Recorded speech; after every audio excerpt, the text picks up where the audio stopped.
Good morning, everybody. It is Wednesday, the 16th of April. I'm Luke Moore. I'm glad to be here today. Oh, we're very glad that you're here, Luke Moore. Thanks for telling us. Feels like it's been a long week since I was here last. It's Friday today, so Well, no, is it? It's my bloody Friday. It's actually my bloody Friday as well. And he just couldn't let me have a nice, smooth day into the long weekend, kiddie. No, it's like a synthetic Thursday for everybody, though. I'm off tomorrow. You're off tomorrow. But for everyone else, it feels like a Thursday when it's actually a Wednesday. So therefore, Producer Phil's off tomorrow. Oh, so there you go. So tonight it's Thursday on a Wednesday. Yeah. Happy days. Now, just breaking news. Producer Phil went out last night, and obviously now he's got his new job. He's he's Billy Big Bollocks in town, isn't he? He got £2 of lobster to himself. What? Pounds? £2 of lobster. Whole pounds? £63 he spent on lobster last night. And then his card didn't work, so his mates had to get him. Well, hang on. Are we talking fresh lobster, or is this in a restaurant? Fresh lobster in Burger and Lobster restaurant. Oh, okay. Well, to be fair, £2 of lobster for 60 quid is not bad. Well, I just never spent £60 on lobster, that's all. Oh, well. Come on, then. Yeah. It's about time you did. So he's working a bit slow this morning. If you see any of things going slow, you know, it's a tough digestion, that. Right, well, tell you what, speaking of things we need to call out, can you comment on the fact that you've got a chair? There's a chair for everyone that can't see in the studio. I'm currently looking at a chair. Do you know how everybody's got that chair in the corner of your bedroom that's just got clothes just strewn all over it? You know, the floor drobe, something like that in the corner. We've currently got a pair of white, are they linen shorts? No, I don't have linen ones, actually. Right, a pair of white shorts, a blue t-shirt, and actually 2 pairs of shorts. I mean, is this now your bedroom? Speaking of people getting too big for their own boots, is this now your house? So I realised about 6 p.m. I realised last night that I hadn't packed shorts, right? Because I'm going to play paddle, but then I'm obviously going to still visit the beach, etc. So where are you going? So Valencia. Valencia. Nice. You're flying today? What's that? Sorry. You're flying today or tomorrow? I am flying this afternoon. Hence. Yeah. Okay. Hence. So this studio feels like a sauna at times, right? Because we've got about 9 very bright lights that are about 12 years old, and we've got no aircon. So if you see people sweating sometime, there's good reason for it. So I tried to dry my clothes off last night. They're not quite dry, still a little bit damp in the bag. So just being efficient. Well, hang on. But also, I would get it in the neck if I didn't have my clothes wet. And no, if my clothes are still wet the day I'm traveling, yeah, it's kind of your fault. It's not anyone else's fault, right? Oh no, it's completely my fault. Completely your fault. I agree with that. But you know, solutions. Well, I'm going somewhere a lot less glamorous. I'm going to the Scottish coastline for my Easter break. That's right, and you drive past my mother every time you go up there. Well, I'm not going all the way up. I'm not going all the way to Aberdeen this time. We're stopping off at North Berwick, so a lovely little village on the kind of south of Scotland, really. Beautiful. Looking forward to it. Driving up tomorrow. Yeah. Yeah, but that's going to be a lot less nice than Valencia because it's going to be 11 degrees. I think it's sunny tomorrow and then pish for the rest of the weekend. Right, good morning to you, Maturin. Thank you very much for your email yesterday. Maturin sent us a wonderful email just as we were in a meeting as well, and I read it out to everybody. And yeah, very, very nice of you, and some ideas as well. We're always open to ideas for what you guys would like to see, gents and ladies. So thank you for that, and yeah, looking forward. Thanks for the weather forecast as well. Supersonic. Excellent news on inflation. That's right. Our Bank of England rate cuts coming ahead. That we've had that inflation. Good morning, Monkey Man. And oh, that's a new one. DFL3XRS. Flexors. Flexors. Deflexors. Yeah. Yeah. Good morning. Like it. Yeah. Tell us more. Tell us where the name comes from. Boise piping down after yesterday. ASML, we're going to go over that, Frosty. That looks a little bit of a shocker there. And Gavin Ackers and Neil as well. Good morning to you all. Let's have a look at what is coming up on today's show then. So this morning, you've got myself, through till Luke Cooper. Oh, there's the lobster. Oh, they've done you there. We've got lobster brains. I told you, didn't I? I warned you. We know what's happening. Go on, we can put it up. Go on, put it up. I'm not Luke Cooper. He was here yesterday. We've got a great segment with ESAR coming up. So that's going to be on the importance of taking a break. That's right. We're not talking about Kit Kats. We are talking about it's been a very intense couple of weeks. And, you know, the headlines this morning, we're off the lows a little bit. But, you know, just there are times inverse to volatility that you just need to take a little walk. Yeah, 100%. 100%. Have time out. I have it when I'm talking to clients. And if you have a particularly kind of tough call, you've got to just get out and take a walk. You know, because you know the next call, the next decision you make is going to be jilted by the fact that you've just had a bad thing happen, right? So it's the same in trading, it's the same in any walk of life. Yeah. You know, it goes even further. I mean, Axel once told me a story that when he's writing his trading plan, he's now got it to such a fine art that he actually just puts kind of like a 0 between 1 and 5 stars on his emotions. So if he's not slept well, if he's had an argument at home, if he's excited for the next thing that's happening, he was excited for a meeting, whatever, he can now backtest his own emotional state. And if it's anything lower than like a 2, he's just said, right, I know that this is not a good trade. I'm just not going to put it on. That is true German discipline at its completely. finest. Yeah, completely. Engineering. Right, what else? We got the rest of the morning after ESAR. We've got Emma Binns is back. That's right. She's going to be helping me with the opening bell. Then we've got Dylan Ratigan, the one, the only, the master of television himself.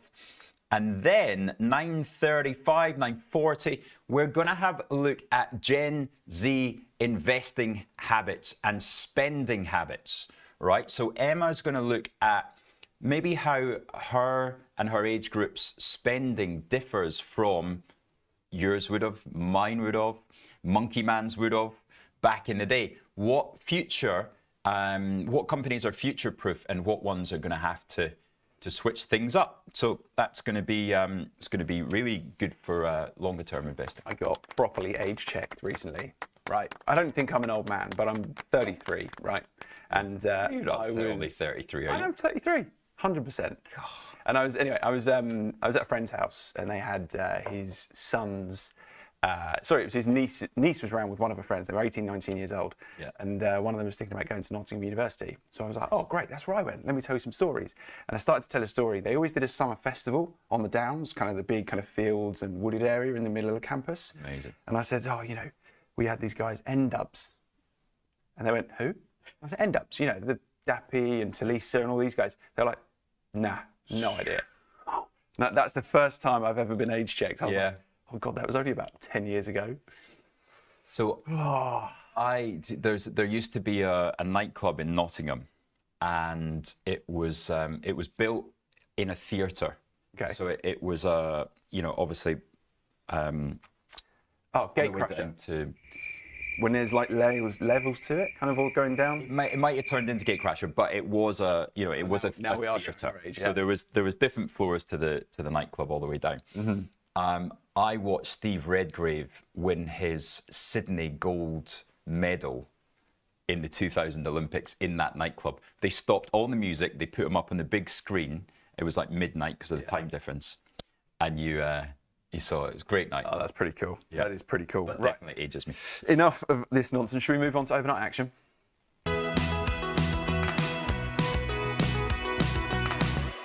Now, tell you something, we've got new music coming next week. Yeah? All those of you, like I am, absolutely sick of that jingle, as well as the starting, the part before we come on, we are switching it up. That's all down to the new YouTube, because the old YouTube is soon to be gone. If you still watch the old YouTube, you are as old as I am and as out of date. So get over to @TradeLiveIG, because we are soon going to stop streaming on the old one. You're not going to have that problem in the morning of searching and going to the wrong one, because there's going to be no live show on it. And it's my algos keep pointing me to the old one. I have to keep searching for it. Yeah. You've got to fight the algo to get onto the new one. Fight the algo and it'll come along. Right, let's Maturin just getting over a shiny new thing. That's right. We got some new adverts coming as well, because we've got, of course, the promo for the Tom Sosnoff and BAT visit on June the 20th. So sign up for that soon. But let's get on to what is happening out there, Luke Moore. Well, what is happening out there? The market has got a little bit scared about Nvidia overnight. That's what's happening. So about just after the close, Nvidia announced that they have been told by the administration that there is going to be new export controls put on their H20 chips. So the market hated it, and Nvidia promptly fell 5.5%. We have done some digging. So here's Please, guys. So here's the article from the Financial Times this morning. Nvidia is going to take a $5.5 billion hit as the US clamps down on its exports of AI chips to China. And so I was trying to figure out exactly what that means and how much. So I found this lovely graphic here, which is going to tell us exactly how much money they're making out of China. Now, the H20 chips are the dialed down chips that Nvidia made to comply with export controls. Yeah. So they're kind of like your second generation, kind of, they dumbed them down a little bit. Yeah. Now they're not allowed to sell them. But this data was for the most recent reporting season. So we're talking Feb, I think, was the last time they reported. Yep. $131 billion of revenue globally, of which China was 13% of that. That's right. And it's so China revenues are about 17 billion, and they're taking a 5 billion hit. So they're wiping out a third of China revenues. Yeah, correct. But as you can see, on a grander scale, it's not going to move the dial, is it? But well, it's a 4% hit. It's a 4% hit. So the problem with it is the multiple that it's trading on, right? So any knock in its revenues has a huge impact on the share price, and that's what it is, right? 5% is probably fair. Let's be honest, it recovered to 114, right? If we have a look at the chart here, 114 it got back up to. I think 105 is kind of the right sort of price at the moment. The thing with this though, so did you see the truth that Trump sent out at to cause the gap up in the first place? So Trump came out and said, Nvidia's committed $500 billion AI investment. It's going to partner with TSMC. It's going to partner with Foxconn. Then it roofs, and then at 9 o'clock on the close, it announces that whilst it's saying it's going to get all this investment and put all this investment into the US, and that Trump is saying it's going to get all of its licenses expedited, it's going to be our national champion, happy days, then it goes and slaps, as part of this trade war, it goes and gives it a slap. So you've got this kind of fun at the fair kind of game that it's playing at the moment. Yeah, well, what's his name? Kramer on CNBC called it a schizophrenic market yesterday, because one of the drug companies had come out with, was it Johnson & Johnson had a drug to battle this, and he was talking about how what a drug the market could really do with that at the moment. A drug to battle the schizophrenia. yeah, because the way it's trading, he just headline after headline after headline, and you struggle to keep up. I was having a good conversation with a client of mine yesterday who is just completely backed off at the moment. Yeah. Just because you said, well, I cannot quantify the risk of headlines. And there you go. If you had an Nvidia position, you've seen the news in the morning that Trump's going to give them all of their licenses, they're going to expedite everything, they're going to be the national champion. Mm-hmm. Yet at the same time, they're also getting told that their chips are non-compliant under these new export controls. So it is. Yeah.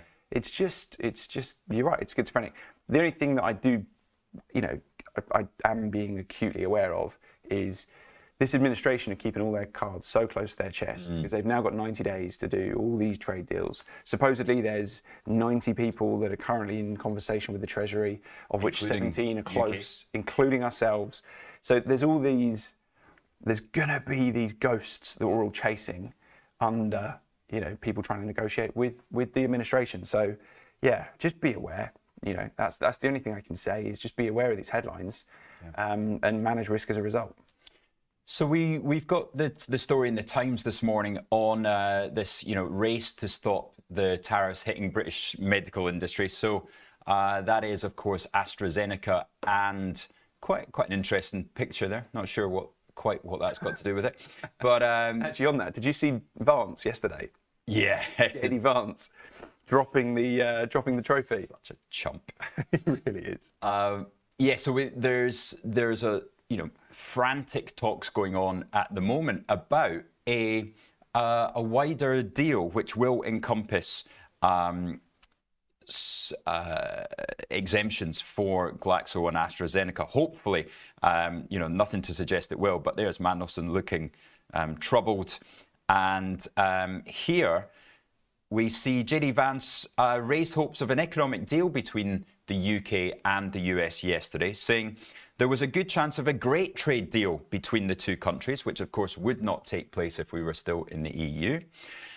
We're certainly working very hard with Starmer's government. The president really loves the United Kingdom. He loved the Queen. He admires and loves the King. And it's a very important relationship. He's a businessman, likes to play golf in the UK, but I think it's much deeper than that. I paraphrased a little there. He also got that kind of, it was the golden ticket, wasn't it? It was that Starmer gave him when he saw it. It was like, oh, by the way, you didn't expect this, but here's the invitation to come and see the King. And he was like, yeah, great. Yeah, look, And I offered it to Zelensky. You would. Hours later. Did you see? Ridiculous. Did you see Trump yesterday? He said about Zelensky, it's like you've started a war with no rockets, and you need to borrow rockets from us. So why did you go to war in the first place? Is Trump, just dialing that rhetoric up again? So, sorry, accusing Zelensky of going to war. That's what he said. Yeah, he said, why would you start a war when you've got no rockets? Unbelievable. It is just bizarre. Yeah. It is bizarre. What is also bizarre, Antofagasta. So we spoke about it briefly numbers this morning. Briefly before we came on air. So they've got their numbers out. I don't know if we've got any pre-market calls on them already. They've maintained their full year guidance, which is good. However, their copper production quarter on quarter dropped nearly 23%, which is aggressive. Was that expected though? Well, At the moment they're looking down 1%. 1%, okay. Which is in line with the FTSE, to be honest. Well, FTSE's down 40 basis points. In fairness, that's also in line with copper itself. Copper's down 1% overnight anyway. Okay. So there might just be a bit more going on. Fancy they're probably not down 1% then. Yeah, I think they'll probably be a little bit more than that. 1.5, 2 maybe. But I mean, they've maintained their guidance, even though they've seen this kind of 23% drop off quarter on quarter in their production. Right, okay. They've maintained their full year guidance, so potentially something just a little bit temporary there. They said the medium term outlook for copper remains strong. Well, duh, we know that. There is no copper. Of course, the miners are going to say that their demand is strong, but they didn't produce as much. So we'll have to keep an eye on those guys. I'm sorry to bring it back to Trump, but the other story this morning affected more Rios and BHP is the potential tariffs on critical minerals into the US. So this is the other chat that came out last night that he's looking at China's supply of critical minerals and basically trying to, which I can kind of understand, right? If you're putting minerals into your defense, into your energy sort of suppliers in your country, do you want to be reliant on China for those? Probably not. So I kind of understand that one. Yeah. But yeah, Rios and BHP took a little bit of a hit on it. So this is Australia. So we're looking at the FT article on that story, and it's an investigation into how critical minerals are being treated globally. So there's not a specific carve out at the moment within the world of tariffs for critical rare earth minerals. That's what they're looking at here. So Trump's announcement comes just 2 weeks after his Liberation Day tariffs. He recognizes that there is an over-reliance on foreign critical minerals and their derivative products. Yeah. It's, the world was kind of happy to go into that, and then Biden started to put pause to it. So, this one's probably less surprising, less alarming than other movements. Yeah. Rios as well. So they have had some numbers this morning, specifically looking at iron ore. So not necessarily critical minerals, but looking at iron ore. Their shipments from Australia have fallen 9% compared to the year before. That's a 6-month low. Apparently, it's been the worst cyclone season near their Australian terminal since 98-99. So yeah, their iron ore shipments are down 9% from year on year. 70.7 million tons of ore in the first 3 months versus 72.3. Have you got any early calls on Rios? So yeah, so that together, the critical minerals together with the Pilbara guidance, that's got Rios down 2% this morning. So Rios and BHP, the underperformers in mining world by the looks of it. The oil majors down 1.1. And we've got some other numbers as well, just to run through those quickly. Barrett Redrow trading update. Well positioned for sustainable growth, on track to deliver 17,000 homes for the full year. Net cash is expected to be in line with previous guidance.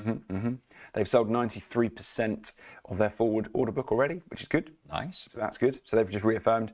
Happy days. And then Bunzl, Q1 trading update, Q1 profit below expectations, reduces 25 guidance. Bunzl going to be hit on that this morning. They've paused their buyback program as well and expects 25 operating margin moderately below 8%. That to me sounds like a down 5 at least.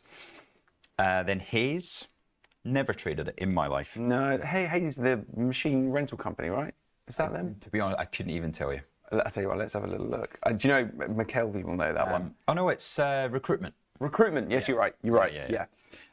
So I guess Page probably gets hit on this as well. Group net fees down 9%, temp and contracted down 6%, and down 14% respectively. Expects near-term market conditions to remain challenging.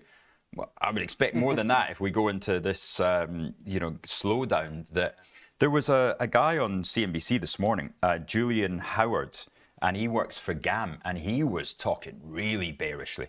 He was in contact with a large UK retailer saying that they're already closing stores because they're seeing a significant slowdown in mid to low end consumption. Well, actually, did you see the figures that came out from China overnight? So China had their, we haven't even spoken about, did we speak about CPI? UK CPI? We haven't yet, have we? No, not yet. Let's do that next. No, but China came out overnight with some really strong numbers, actually. So their Q1 GDP grew 5.4% year on year, which was a beat. Yeah. Their industrial production and their retail sales also exceeded forecast. So I think what you're seeing is just that pull forward of consumption from China ahead of tariffs, because this is all data for March. Yeah. So, I imagine US imports will be massively up. There was reports that iPhones before tariffs have, they've never seen a bigger import of all the stuff they need to build iPhones in the run into tariffs. So maybe that's... I don't think that's going to move the line, right? So, 5.4%. They've got a target of 5. They had to knock it out the park in Q1 because we know that by Q3 it's, 4? Yeah, I don't have the figures. But yeah, it's just interesting to see that, if you're starting to see these stories of expectations getting weaker in the future, well, you're already seeing this play out currently, because you're seeing all these consumption figures go through the roof right now, and you think, well, hang on a second, why does that make sense? Yes. If you're going to see a deterioration, but it's just, you're right, it's inventory building, it's people pulling this stuff forward. I think it was the same with the UK retail sales last week. People just spending money whilst they can before tailing off. And in fact, we've got US retail sales later this afternoon, which is going to be really interesting to see how that comes in. Yeah. 1:30. Look at the FTSE. Look at the way it has come back. So that was, we started coming off at 6 a.m., right? Obviously a little bit of a move at 9 p.m. last night, but we are where we were when this story came out yesterday. We're 4 points lower. Yesterday felt like we're really benefiting from safe haven status, didn't it? FTSE absolutely on fire yesterday. Yeah, but I'd imagine the pound is weaker off the back of this. Where's cable just now? It was weaker before I walked into the studio. Yeah, we've got GBP, stronger as well. Stronger, 130... 132.63. Yeah, it got rejected off of 132.90 just on the figure. So CPI came out for March at 7 a.m. cooler than expected. So the market was looking for a 2.7% increase. We came in at 2.6. The core figure, which is the one that has been sticky, is also lower. So 3.5% versus 3.4. So it makes sense. Really good news for Rachel Reeves. Very good news for Rachel Reeves. So I heard that expectations of a cut now are up at 88% for next month. Right. So that's positive, and that makes sense as to why cable's looking a little bit weaker this morning. Yeah, and that would make sense because we're not expecting a US cut, but we are expecting a UK cut. So, 132? I don't know. If I was going on holiday to America just now, I'd be doing all my exchange today. Right, we'll take a very quick, should we just do 1 minute break? We'll do a quick 1 minute break, let Luke sort his hair, and we'll see you shortly. From the 2nd of April, watch Trade Live with IG weekdays from 7:30 to 10:30 a.m. on our brand new YouTube channel at Trade Live IG. As well as the live show on our new YouTube, you will find our full beginner's course to trading options, daily YouTube shorts of all the action that happens after the show is finished, and your usual favourites, Trade of the Week and Psychology of Markets. And don't forget to hit those like and subscribe buttons for more exclusive trading content. Do you like the sound of tax-free trading? Well, that's exactly what spread betting enables you to do. This tax-free way of trading lets you speculate on the price of over 17,000 financial instruments, like shares, indices, forex, and commodities, without actually owning them. With spread betting, you can benefit from both rising and falling prices, letting you find the perfect opportunity. So if you think the market's going up, you buy. If you think it's going down, then you can sell short. Not only is spread betting exempt from capital gains tax, but it's also commission free. All you pay is the spread. With us, you're not alone. You're part of a wide community of traders that you can learn from. We've got the experts, the tools, and extensive educational resources to help you on your journey. If you're not quite ready to trade with real money, you can always give it a go on a demo account. Open an account today, join the conversation, and be inspired to make moves.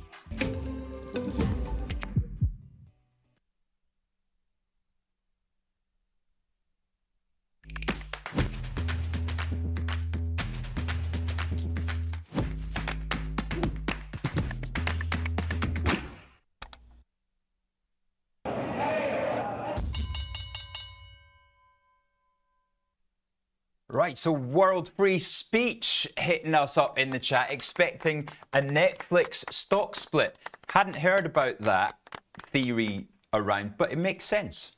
Makes sense. 950. Let's say they have good numbers tonight. Maybe they're $1,000. What would you do? A 5 for 1? Well, it seems to be the flavour of the month, doesn't it? Yeah. Are they reporting tonight? Are they? Makes sense. Sorry, no, they report tomorrow night, ahead of Easter weekend. I will find them for you just to verify that. It's a bit of a strange one. Yeah, but I didn't see them reporting tonight. What we haven't, you're right, tomorrow. What we haven't discussed is, ASML. Here we go, yes, sorry, this is just the schedule in terms of earnings there, and you can see that you've got Netflix tomorrow after the close. Can we just have a chat about how absurd that is to report after numbers when everybody wants to get away for their Easter weekend? That is unprecedented. I have never heard of that happen. Or just unprecedented levels of corporate, we don't give a tossism. No, nobody does after the close on the Thursday night before Easter. That's weird. I'm telling you now, that is weird. There you go. Right, we need to speak about ASML. They're currently being called down 5% in the pre-market, or not in the pre-market, sorry, in the opening auction. It's a bit of a double hit on the semis, of course, because of the Nvidia news yesterday, and ASML are part of that ecosystem. Their Q1 bookings were under 4 billion euros, which fell well short of the 4.8 billion euros estimate. So that is not good. No, that's not good at all. It's not good. But so yeah, they're being called down 5% in the opening auction. Having said that, the share price has reflected it for a long time, hasn't it? Everybody's been so confused why this thing's 700, 600, 500.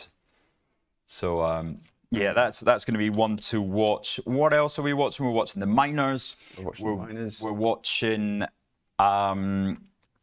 Hayes and Bunzel. Bunzel's going to be a bit of a shocker. Yeah, let's have a little look, see how they go on the open. Any other big movers? WH Smith. WH Smith, H1 revenues in line, full year to be in estimate. So WH Smith going to be an interesting one. The rest are on call. Okay, let's see. Oh, please, Right, ASML. BP, do not ruin my day. ASML looking worse, not open yet, indicating down 7.3%. Just I'll keep an eye on that one whilst we run through what is open. Fresnillo up 2.5%. There it goes. We didn't check the gold price. How was gold overnight, look? Fresh highs. Fresh highs. Is it really? Yeah, fresh highs. We are up at 3293. Wow, didn't see that coming. So Scottish Mortgage Trust down to 865. BP, of course they are, ruining my holiday, down 1.7%. I'm short May puts on this, and I got allocated last night on one contract. What? May puts? May puts, so I've got 1,000 shares. So someone bought those off you. Well, they sold them to you. So someone gave up all that extrinsic value for 2 months. Well, I mean, there wasn't much left because it's so far in the money. Antofagasta, £15.05 in the mid there, down 1.6%. So down 1.6, exactly in line with copper. So production is being taken okay there. Yep. Let's update the chart to see who is getting hit. Tesco's up one. You can have some of those. Where's... They are trading 348. Look how defensive we're going. I am going to sell some Tesco's where you get your best close there at 340.5 only because I'm short puts, right? I understand that's not the most logical trade first thing on a renewed tariff concern, but I am short puts and I want to hedge those over the long weekend. Well, also, you clearly need to go and get some new clothes. So. I'll stop by Tesco's to get my factor 50 as well. Outdoor paddle courts. That's going to be... That'd be good fun. That'd be good fun. That would be good fun. Look at all these stocks up, though. You know, you don't want to be in Nvidia. You want to be in Diageo, Imperial Brands, BAE Systems, SSE, Unilever. The FTSE's benefits of the defensive nature are really coming through. And Marks and Spencer's back above £4. Wow. Yeah, but I think if you've got Tesco's up, Marks and Spencer's up, one would imagine Sainsbury's is up. So have we missed something in the retail space? Up 30 basis points. Okay, fine. So nothing really. No, I think it's really just this run to the defensive out of S&P and into FTSE defensives. It'll just be wax on, wax off. You know, there'll be another headline, no doubt. That'll just be. Yeah, it's just this market at the moment. So Anglo-American down 1.5, BHP down 1. Do we have an indication on Bunzl yet? Let me have a quick look for you on Bunzl. Oh my God, down 18%. That's a big one, indicating in the auction. Let's have another look at those numbers just to see what we can see here. So I mean, they were horrific. So. Operational challenges in North American operations, and it pauses its share buyback for the remainder of 2025. It sees its operating margin moderately below 8%, but not open yet, down 18%. Yeah. Actually, shall we have a look at where it is on the chart? How will we look? Oh dear. Let's get it on the daily. Okay, so yeah, from COVID, that's maybe not really. There's a more. So there you go. The indicating uncross is 25. Oh, so where does that put you down to? That breaks that support, doesn't it? Yeah, breaks all supports going back to 2021. Keep going. There you go. Where's the next low? I mean, there, that October to there, isn't it? Not pretty. Not pretty. ASML are out, down 6.5%, trading 565 after closing at 605 yesterday. That's just opened up now. There we go. And that is a level of 565. Now, it had been lower. It had been in the midst of the panic of the last couple of weeks. About 510 traded. Mm-hmm. But where it is today takes us back to October 2023. 2023. At €565. It's amazing how well, I'd argue that ASML, they're not going to be going away, are they? they're still the only player in that lithographic space. Yeah, yes, there's going to be China short-term. orientated though. Are they? Yeah, they need to be supply the machines in there. Okay, fine. I just think you need to, until there is a challenger to their supremacy. Yeah. They may have had a bit of a knock at the moment, but you'd argue that's just because if the Chinese manufacturers domestically can see what's coming and they're cancelling orders or they're rerouting orders, and that's only cost ASML, 10% of their quarterly expectations? Yeah. So if that's consistent, 10% over the year, it's down 6.5%, although it's already off, 40% from its highs? When does this become fairly priced, though? There's easier stocks to price at the moment. That's right in the midst of everything. Yeah. I would say if you're kind of shying away from risk a little bit at the moment, there's easier ones to. Yeah, not Scotch Mortgage, which I have bought in my pension as a little discounted top up. Yeah. And not being rewarded for it at the moment. In fact, no, I paid $8.40. I paid $8.40 last week. I think there's a decent chance that 65-year-old Luke will thank you for that. Yeah, I know. Talking my age now. Boomer investing. That's right. All those benefits of the compounding years. Come on. Right, JD Sports taking a small hit, down 1.8 there. So not in line with the other UK retail. Of course, they've got that 40% exposure to America. And then Wood Group. Yeah. Wood Group. So they're from memory, because I think it was either Monday or Friday, Sidara, the UAE players came back and bid 35p, didn't they? Yeah. But as a result of that, I think they bought the equity at 35p, which was worth X, but they needed more than X in terms of a cash injection into the business. So they basically said that something like that, yeah. But the company's worth nowhere near that. So, yeah, tough times up there in Aberdeen for the oil services business. But I don't understand why it's trading at 22p when you're getting 35 for it. Something happened yesterday, but I don't know. Yeah, but I think it was it accounting issues? Was I listening to you on the show yesterday? Oh, no, I'm saying the bid is 35 pence, right? So nothing, as far, I haven't seen why it's trading at such a discount to the bid. Well, yeah. Now at these prices are only worth 150 million. So if they're getting a 450 million cash injection as a result of this deal, plus they're getting bought out on the equity for 35p, which is 12p higher than we are now, 149, so another 100 million higher than we are now. So that's 100. Yeah. But there's got to be questions around the bid, though. If it's trading at a 35% discount. Well, yeah, but how does that work then? As someone that's been in the kind of space a bit longer than I have, if you're agreeing to buy the equity of the business for X, right, which is 35p, that's it. But the company's now the equity's only worth 150 at a 30% trade. It's now trading 35% lower, roughly, than the bid. The bid was only made a couple of days ago. Yeah, but the cash isn't for shares. No, the cash is just going to 450 is cash, so it's 35 pence clean equity bid. So it's got to be so debt laden, this thing. The fact that well, no, it's obviously questions around it being allowed.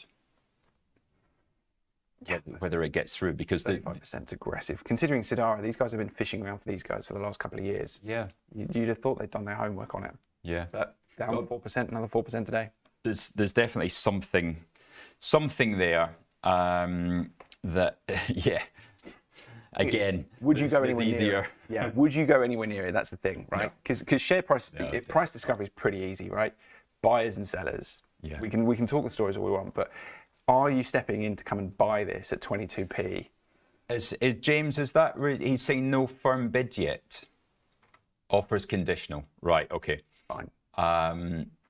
And a holistic, non-binding conditional proposal. 35 pence. Right. So they can still walk away. I guess that's yeah, we'll walk away and then come back next week. Yeah, look, the bid is now 22p. Yeah, how you left. Right, how is the mighty Vodafone this morning? I see Kate Murphy there, all the way from Bali. Now, where is Kate this morning? Shall we play the game? Where is where's Kate currently watching the show from? She's watching the show from, well, how would you describe that? Paradise. Paradise. Paradise. Yeah. She got her laptop, she's got a pool in front of her, she's got trees as far as you can see and a blue sky. And it looks like a rum and coke. Is that? No, that can't be. Well, barley, what time would that be? 7 hours, 8 hours ahead? Kate, let us know what's in that glass. Could be. Could be. What's going on in Europe? We've not looked at Europe yet this morning. Right, so yeah, Stellantis down 2.7, Porsche. So of course, the autos did have a good day yesterday. They're giving some of that up. BMW, I mean, the DAX is probably down 1 anyway. So BMW down 1, Air France down 1.6. Mm-hmm. Yeah, Mercedes, Renault, all much. I did read L'Oreal there down 1%, which is basically just in line with the market. They're planning layoffs across China. Right. L'Oreal are. Big industrial kind of production business. Big fan of Terry Smith is a big L'Oreal fan. Nice. Yeah, but not very well. Not doing so well recently. I'm a big L'Oreal fan. Yeah? Yeah. Which L'Oreal products do you use? Anti-aging. Yeah. Right, Heineken, the standout there. Why is Heineken doing so well? Well, it's had Q1 revenues of 7.78 billion euros. The outlook for the full year is unchanged. Beer volume is almost in line. Small miss there. Anticipates ongoing macro volatility that may impact our consumers, including weak sentiment and inflationary pressures. Bit of relief there, up 2.5%. InBev following them up 1.4. I'm just trying to figure out. Heineken to me feels like a beer that you probably don't reach for that often. So I thought I'd just have a little look and see if we can guess their brands, because I've not looked at this in a very long time. Oh no, I've got to tell Heineken's website that I'm over 18. Enter the year of my birth. Who did they buy though? Who bought SAB Miller? SAB Miller went to Budweiser, I think. Was it? Yeah. So, okay. Can you guess the brands that are owned by Heineken? Let's play a quick game. Heineken. Heineken Zero. Yeah, congratulations. I'm trying to do, quite a few actually. Okay, Strongbow is one of theirs. I will give you Nottingham Carnival's finest, Red Stripe. God. Old Moot Cider, Murphy's Irish Stout. So that's Okay, them. that's- So actually, there's that's better. a pub around the corner from me just did a thing that they're launching Murphy's as a way to kind of be the hipster version of Guinness. Yeah, so Murphy's is from Cork. Yes. Yeah. And it's the outside Dublin, it's the one. It's the one. Foster's, you've got Bournemouth Cider, Desperados, Amstel, Beer Moretti. Okay, those are They better. bought Brixton Brewery, which is quite a good one. Lagunitas. So they've got quite a few actually. Yeah, I'm more impressed with the Moretti's and everything rather than Strongbow. Strongbow and Red Stripe. Where's your class? Away from the numbers, saying he's developing a liking for the 0% Guinness. I must admit, I'm the same. Yeah. Yeah. It's good. It's really good compared to some of the alcohol-free beers I've had. Yeah. It's pretty good. Yeah, they're getting their act together there. Yeah, my favourite one is called Impossibrew, and it's nice. I don't know how to describe it. It's Right. good. Yeah, just good enough. Impossibrew. Good enough. There you go. Right, so let's take a quick look at commodities world then. Look, run us through, those 3,300 gold is there. Yeah. I mean, to me, that's now pricing in. You're seeing this kind of barbell between risk on, risk off, or kind of uncertainty increasing, decreasing. I saw your meme on, was it Thursday, Friday last week? Yeah. Tariffs on, tariffs off. And it's clearly now a move to risk back on. Risk of tariffs increasing to risk off, and that's what you're seeing here. If we know that DeepSeek used H20 chips, and we know that they funneled 200s, and supposedly they funneled them through Singapore because all of a sudden Singapore became a huge exporter Is of that Nvidia going to chips. stop? Well, this is the thing. So if now, I think what they've done is Nvidia is now not allowed to export H200 chips to anybody unless it meets stringent controls. Right. So instead of throttling China's purchases, they're now throttling Nvidia's ability to export in total. So this is a move. It's just another. Then chess the piece. price of existing H200s just goes up, and Yeah, but that doesn't help. they get Nvidia, them. does it? No, I agree on second Nvidia, market, but it's the second market. is this a very one company, and AMD as well, two company centric story? You know, It has been anyway for a while, isn't it? Has it not been for the a while? whole market on tariffs. I'm saying, does this affect anything to do with China and the China tariffs? Should the market be down, 5,300 today, just because Nvidia has to take a $5 billion charge? I don't think it's quite as scary a headline as one's last week. But also, the thing is, it's becoming about these exemptions and these targeted. They've basically gone full noise, right? Tariffs on everybody. Yeah. Apart from this, and apart from this, and apart from this. I think something like the most heavily tariffed Chinese export is now toys as a result. So toys and something else. I read about. You see that they've now, in retaliation, they're not going to import any Hollywood movies. Do you see that? Yeah. So apparently the most popular film at the moment in China is the Minecraft movie. So they wouldn't get that. Right. And so it's actually It's a big hit to Superman. yeah. But the Chinese domestic market for Hollywood is huge. Yeah.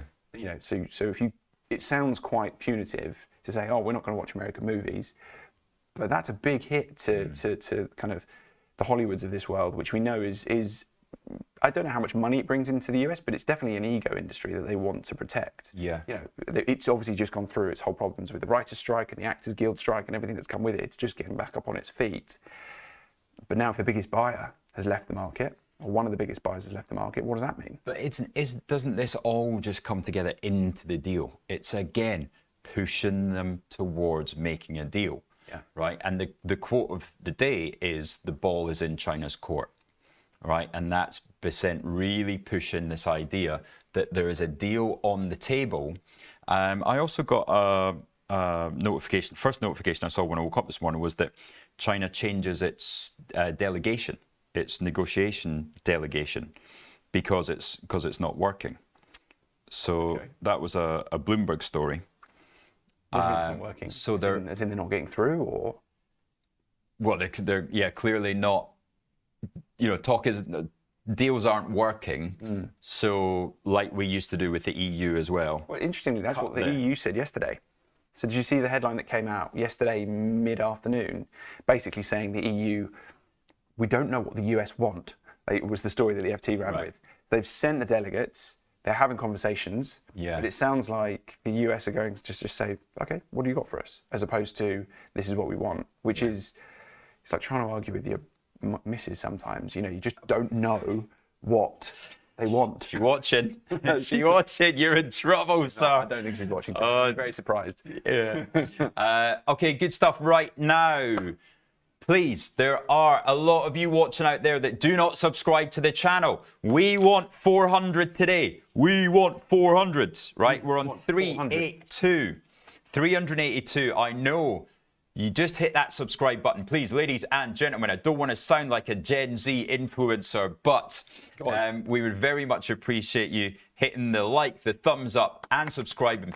We're going to be back in about 2 minutes with some fast markets. We're going to focus in on stocks that we think that we've got a little bit of feeling as where we want to position. Let us know what stocks you'd like to look at as well. We'll see you in 2. See you in a jiffy. From the 2nd of April, watch Trade Live with IG weekdays from 7:30 to 10:30 a.m. on our brand new YouTube channel at Trade Live IG. As well as the live show on our new YouTube, you will find our full beginner's course to trading options, daily YouTube shorts of all the action that happens after the show is finished, and your usual favourites, Trade of the Week and Psychology of Markets. And don't forget to hit those like and subscribe buttons for more exclusive trading content. If you're looking for flexible ways to trade financial markets, Whether you're experienced or new to trading, you've come to the right place. CFDs let you speculate on the price of financial instruments like shares, indices, forex, and commodities without actually owning them. You can benefit from both rising and falling prices across 17,000 markets, letting you find the perfect opportunity. So if you think the market's going up, you buy. If you think it's going to go down, you sell. When trading CFDs, you're trading on leverage. Now, leverage lets you trade bigger positions with less money up front.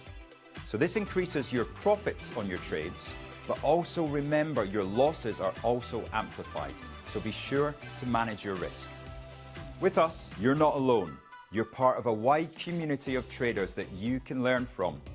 We've got the experts, the tools, and extensive educational resources to help you on your journey. If you're not quite ready to trade CFDs with real money, you can always give it a go on a demo account. Open an account today, join the conversation, and be inspired to make moves.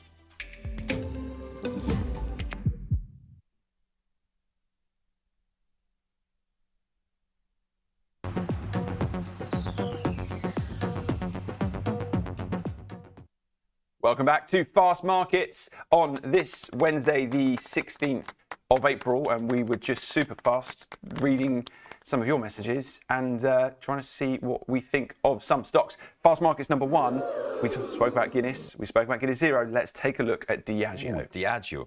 Now, that is one that I have in the pension. Mm-hmm. It's straddling that £20 level. And it is really, not a pretty chart over the past, that's since 2022. Now, this is just repriced and repriced and repriced. And I picked up some, I think around 21 quid. I wish I had seen it when it was down at £19.20. Well, they've been divesting they've been selling off parts of the business, haven't they? So yeah. A quick reminder, they've sold off some rum brands, some liquor brands. They sold off some of the the African Guinness brands as well. They're basically trying to focus on their core brands that are performing, clearly, right? The share price is not doing very well. A good friend of mine works in the Edinburgh office in sales, so needs to do a bit more work. But, I think not to the Scottish, mate. Don't you worry about Scottish drinking. That is stable. They're in the right office there. The problem is Gen Z, and we'll ask him about this later on. It's alcohol is seen as the smoking of 20 years ago. Yeah. And I must admit, having only had a couple of glasses of wine in the past 3 weeks, I do feel much better for it. Yeah, I mean, it does. The thing is, we do know that alcohol is bad. It's the old argument as if you were bringing alcohol to the FDA or to the government now, would it ever get approved? The answer is probably not, really. The amount of problems it causes and issues, but it is still such a staple in a lot of people's lives. Yeah. As a way to unwind, as a way to spend some time at the weekend. But tequila and whiskey, you love wine, right? I drink red wine. I'd be happy to take a glass a night. Mm-hmm. Guinness, very much so, right? Wouldn't go to Cheltenham without it. Mm-hmm. A wee whiskey now and again. So I've gone through this. We all, when I was a lot younger, it used to be the kind of craft beer movement, and that was huge. You'd go to a particular brewery in Brixton or Camden or Peckham, wherever, and you'd go and try the new IPA that was on the tap, and that was huge. And then I think you got this gin wave, so everybody was drinking kind of all these weird and wonderful gins. Yeah. And it's interesting to see it now go to basically back to basics. Guinness, Heineken clearly doing quite well. I think people are exploring other ways to kind of have that experience. Yeah, but I don't think it's tequila and rum. I don't know. I've been drinking a bit more tequila recently. So we watched. What did I watch? I watched the show with Kevin Costner about cowboys. What was that called? Not Crocodile Dundee. Producer Phil. Robin Hood. No, it'll come to me anyway. So it's all set in a ranch, a cowboy ranch. Okay. Somewhere in the cowboy country of America, and they drink ranch water, right? So it's tequila, sparkling water, and lime juice. Ah, And nice. actually, it's brilliant. Yeah. It's really, really good. Yeah, So that's I'm true. really I'm thinking more kind of straight tequilas, but margaritas any day. Anyway, back to the point. the stock. Diageo, is there a trade there? And Should we have a look at the tip ranks? What does tip ranks got, suggest? no, away from the numbers says, is there an options trade available for Diageo? The answer is, that's a bloody good question. Selling a £19 put and selling a £24 call, I would be fairly relaxed with if I was going to get decent premium for it, Luke Moore. Well, I tell you what, if I can type my 25-character password into my pricing system quickly enough, I can tell you. From memory. Yeah, I can remember my password from memory. 25 characters, that's Well, impressive. it's just evolved over time that I've just, yeah. I mean, it's 1, 2, 3, 4, 5, 6, 7. yeah, pretty much muscle memory. I'm going to launch up the options pricing machine. But should we have a look at tip ranks and great. what the market thinks just while we're doing this? Selling a September £19 and selling a September £24 call. Right, tip ranks. We've got 10 buys, 4 holds, 2 sells. That's giving you an average analyst price target of 25% upside, £25.50. Some of those will be out of date, but everybody agrees. Barclays telling you 25 quid. Citi, £27. That's from April. Price target as well. And Berenberg, £23.70. So, yeah, if I was getting a decent premium for 24 or 20, selling the calls at 24 or 25 quid and selling puts at 19, I'd be... Well, put it this way, nobody has a price target under £20 and they're trading £20.60. Well, let me see. Not sure I can show this. So, if we've got July, you said? It's probably September to get some. So the furthest chunky. market's making price at the moment is August. Okay. And you say the 24? Yeah, 24 quid call. So the 24 quid call, they are trading 28 to 36 at the moment, the two-way So I'll price. sell those for 30. Yep. And then your puts are, the 24 puts, 342, 358. What put did you want? No, September £19 puts. Okay, so I gave you the 24 calls and the 19, there's a 1950 put, 71 to 83. Yeah, perfect. So sell at 75. So you're getting basically over £1 for selling that strangle, which makes sense. I'm either buying Diageo at £18.50 or I'm selling it at 25 quid. And if it's neither by August, if it has a quiet summer and it's somewhere in between. Yeah, nice. Thank you. Away from the numbers. Away from the numbers, if you wanted to put that on, these prices are not on our platform. So give us a ring, call the number that's on the platform, speak to one of our traders and say, just ask for exactly that. Diageo, I'm looking for some September, whatever the date is. Yeah, look, I would go out to September. You'll probably get another 30 or 40p in there as well. So that makes it a lot more. I can just see till August. But yeah, nice little strangle idea. That like that. I think so. Nice. I would go down to £19 rather than £19.50 though, just to give yourself that little bit of. Well, I think from what I can see, they trade in 75p increments. So you've got an 18, an 1875, and a 1950. I'm actually quite impressed. Typically, what you find in the UK, these options can be quite spready, but these actually look okay. They look okay. Nice. Do you want to look at ASML? We can look at ASML. Or there's that, or there's Monkey Man's Carlisle Companies Incorporated. Oh yeah, so let's do Carlisle Companies Incorporated. Monkey Man, I'm not sure whether you're playing a game, but we did have to Google what Carlisle companies do. And in fact, let me pop this on the full screen. So we had to ask Perplexity because we don't know much about these guys whatsoever. But it goes back to, if you are trying to look at stocks and you're trying to look at tools, use AI. So Guys, can we pop my chart up on the screen? Oh, they've got a tip ranks. Here we go. So in the break, quickly popped in, what do you think of Carlisle's current guidance, expectation, and recent news stories? And this is what it's given me. So the expectation is for single-digit growth. It's got two segments, this business. So there is a construction materials side of the business and a weatherproofing business. Apparently they've had some divestitures recently to focus the business more on this kind of pure play focus on building products.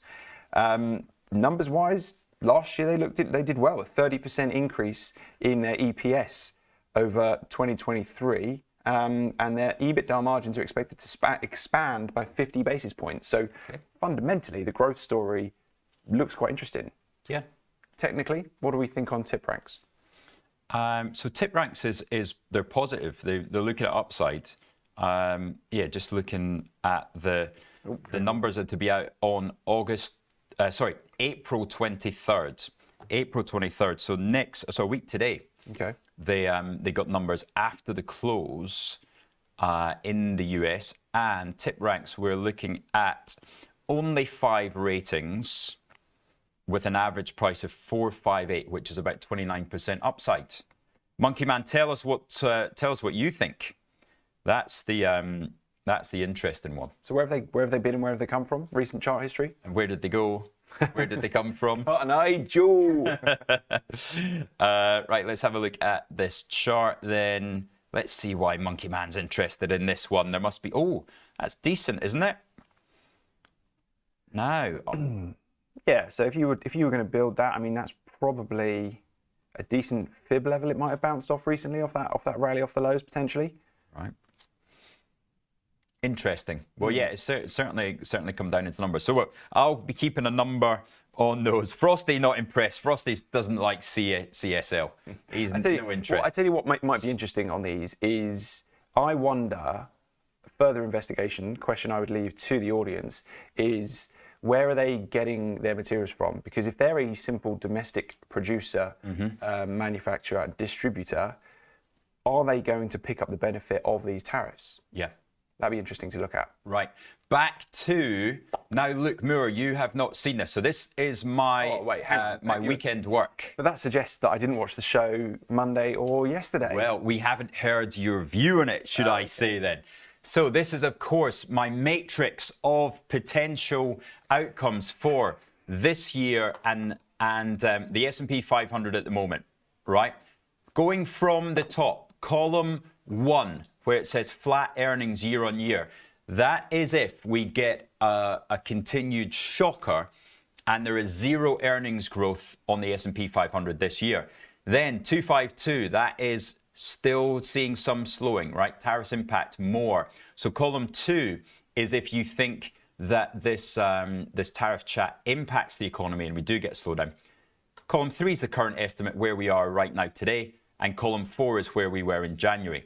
Then, the left-hand side, what PE ratio do you put on it? Well, 2026 is going to get even worse, right? Put a low rating on it. That is the bear case scenario. Then, line number 2 is the average PE ratio. Line number 3 is a little bit more optimistic. You think that the Federal Reserve is going to ride to the rescue, stick it on 21 times. And then you've got your blue sky dream, back to January kind of fantasy world where we were on 22 times earnings. Luke Moore, where are you on the matrix? So I'm going to go. Yeah, thanks. Just drum roll. Look, for me, I think I even said on the show, Trump's got 6 months where it's Biden's economy. 6 months forward from that, it's now his economy. Oh, it's his now. It's already his. But I still think he's got the ability to say, I'm doing, all the borrowing that Yellen and Biden did in the last, 9 to kind of 9 months to a year and a half. I think he's going to be able to blame that. So 6 months forward from when he came in is going to be June, July. Right, before you tell everybody, let's get a poll up on the chat. The 4 answers are going to be, are we 19 times 245? Are we 19 times 252? Are we 21 times 252? or are we 21 times 266? Hang on. Right? So 19 times 245, 19 times 252. Yeah, well, 21 times 252, or are we 21 times 266? That's your four options here. Vote as soon as Phil manages to catch up with.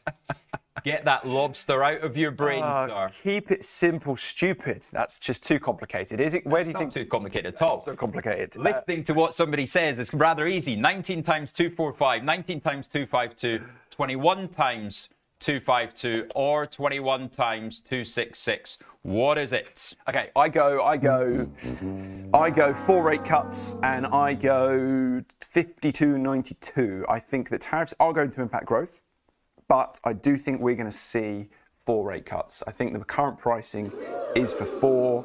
I don't see how that gets better if we see growth impact. So I'm going to go 52.92, 4 rate cuts, but growth is going to go down, which basically means we're roughly where we are now.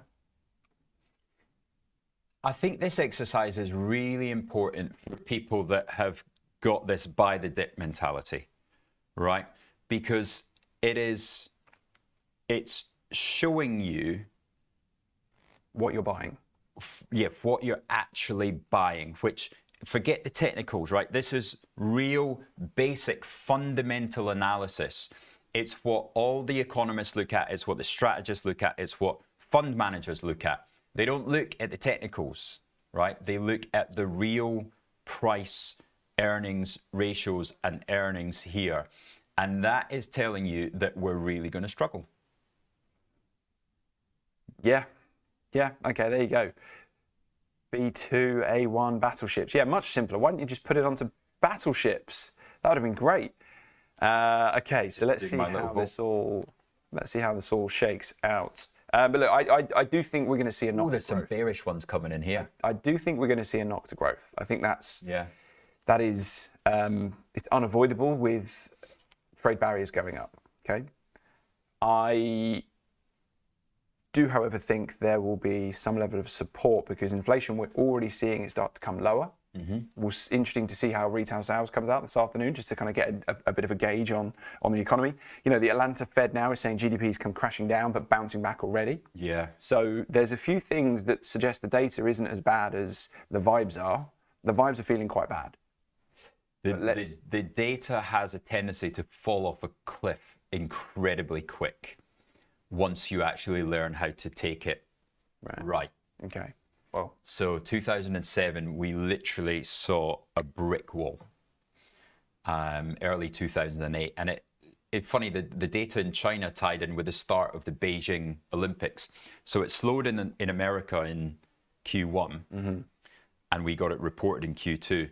But then I think it was July, something like, or maybe start of June, the opening ceremony of Beijing Olympics was the end of the economy. Like 3 percentage points on GDP. It was insane. okay. All right. Well. Right, it's time for Isar to come in and talk about taking a break. And on that note, I'm going to go and take a break. Now, have a wonderful Easter. Have a safe drive tomorrow. Thank you very much. And you too. Enjoy Valencia and enjoy whatever these are. Yes, indeed. Cool. I'll see you. I will be back on Tuesday. Tuesday with Angeline. Yes, perfect. I will see you there. See Angeline there. Join us in 2. From the 2nd of April, watch Trade Live with IG weekdays from 7:30 to 10:30 a.m. on our brand new YouTube channel at Trade Live IG. As well as the live show on our new YouTube, you will find our full beginner's course to trading options, daily YouTube shorts of all the action that happens after the show is finished, and your usual favourites, Trade of the Week and Psychology of Markets. And don't forget to hit those like and subscribe buttons for more exclusive trading content. If you're looking for flexible ways to trade financial markets, whether you're experienced or new to trading, you've come to the right place. CFDs let you speculate on the price of financial instruments like shares, indices, forex and commodities without actually owning them. You can benefit from both rising and falling prices across 17,000 markets, letting you find the perfect opportunity. So if you think the market's going up, you buy. If you think it's going to go down, you sell. When trading CFDs, you're trading on leverage. Now, leverage lets you trade bigger positions with less money up front. So this increases your profits on your trades, but also remember your losses are also amplified. So be sure to manage your risk. With us, you're not alone. You're part of a wide community of traders that you can learn from. We've got the experts, the tools, and extensive educational resources to help you on your journey. If you're not quite ready to trade CFDs with real money, you can always give it a go on a demo account. Open an account today, join the conversation, and be inspired to make moves.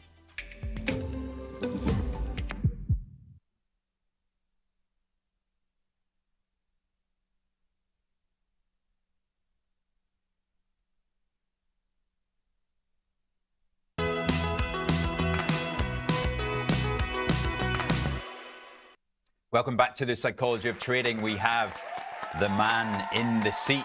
Hello, hello. You have some like fancy dress that you have. Fancy dress. You haven't shown. It's mufti day at school. Yeah.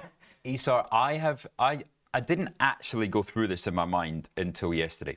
I have not been on holiday since February of last year. Wow. That's sad, but also like this isn't the hardest job in the world, right? No, but fair. No, but the fair. That is a long time. That is a long time. That's it. I'm done. But you do a lot of hard trading outside of the show, which is fair. But no, but it is. That is a really long job. Time. I know. Every time I walk out, the receptionist says to me, "Are you off to your proper job now?" Yeah. That's so funny. But I mean, like that is a long time. How do you feel about that? You must be. It's amazing how easily you forget to take breaks, especially like longer breaks versus the slightly short, like maybe a couple of days off here and there. That's it. Yeah, it's kind of like, right, I went to Cheltenham, had a couple of days in Cheltenham. I've been to weddings. Yeah. It's not downtime, is it? And what we're talking about today is downtime. Yeah, so we're talking about how do you think about taking breaks and what are the benefits of that, and then how should you think about how long those breaks should be, what frequency you should do those breaks over. Does that make sense? Yeah, absolutely. Cool. Before we do that, you had an extremely complicated poll. That's right. You helped him out with it, didn't you? Well, I was behind the scenes and we were trying to keep track of all the numbers you shared. But this is what we spoke about last week, right? Because it's so important to say how you get to a level. Yeah. Not just a level. Anyone can say, oh yeah, 4,800. But what does it comprise of? And I actually am basically aligned with the top result of the poll, right? Which is 19 price to earnings and 252 rough earnings. Wow. But that is a decent amount of decline from where we are today, right?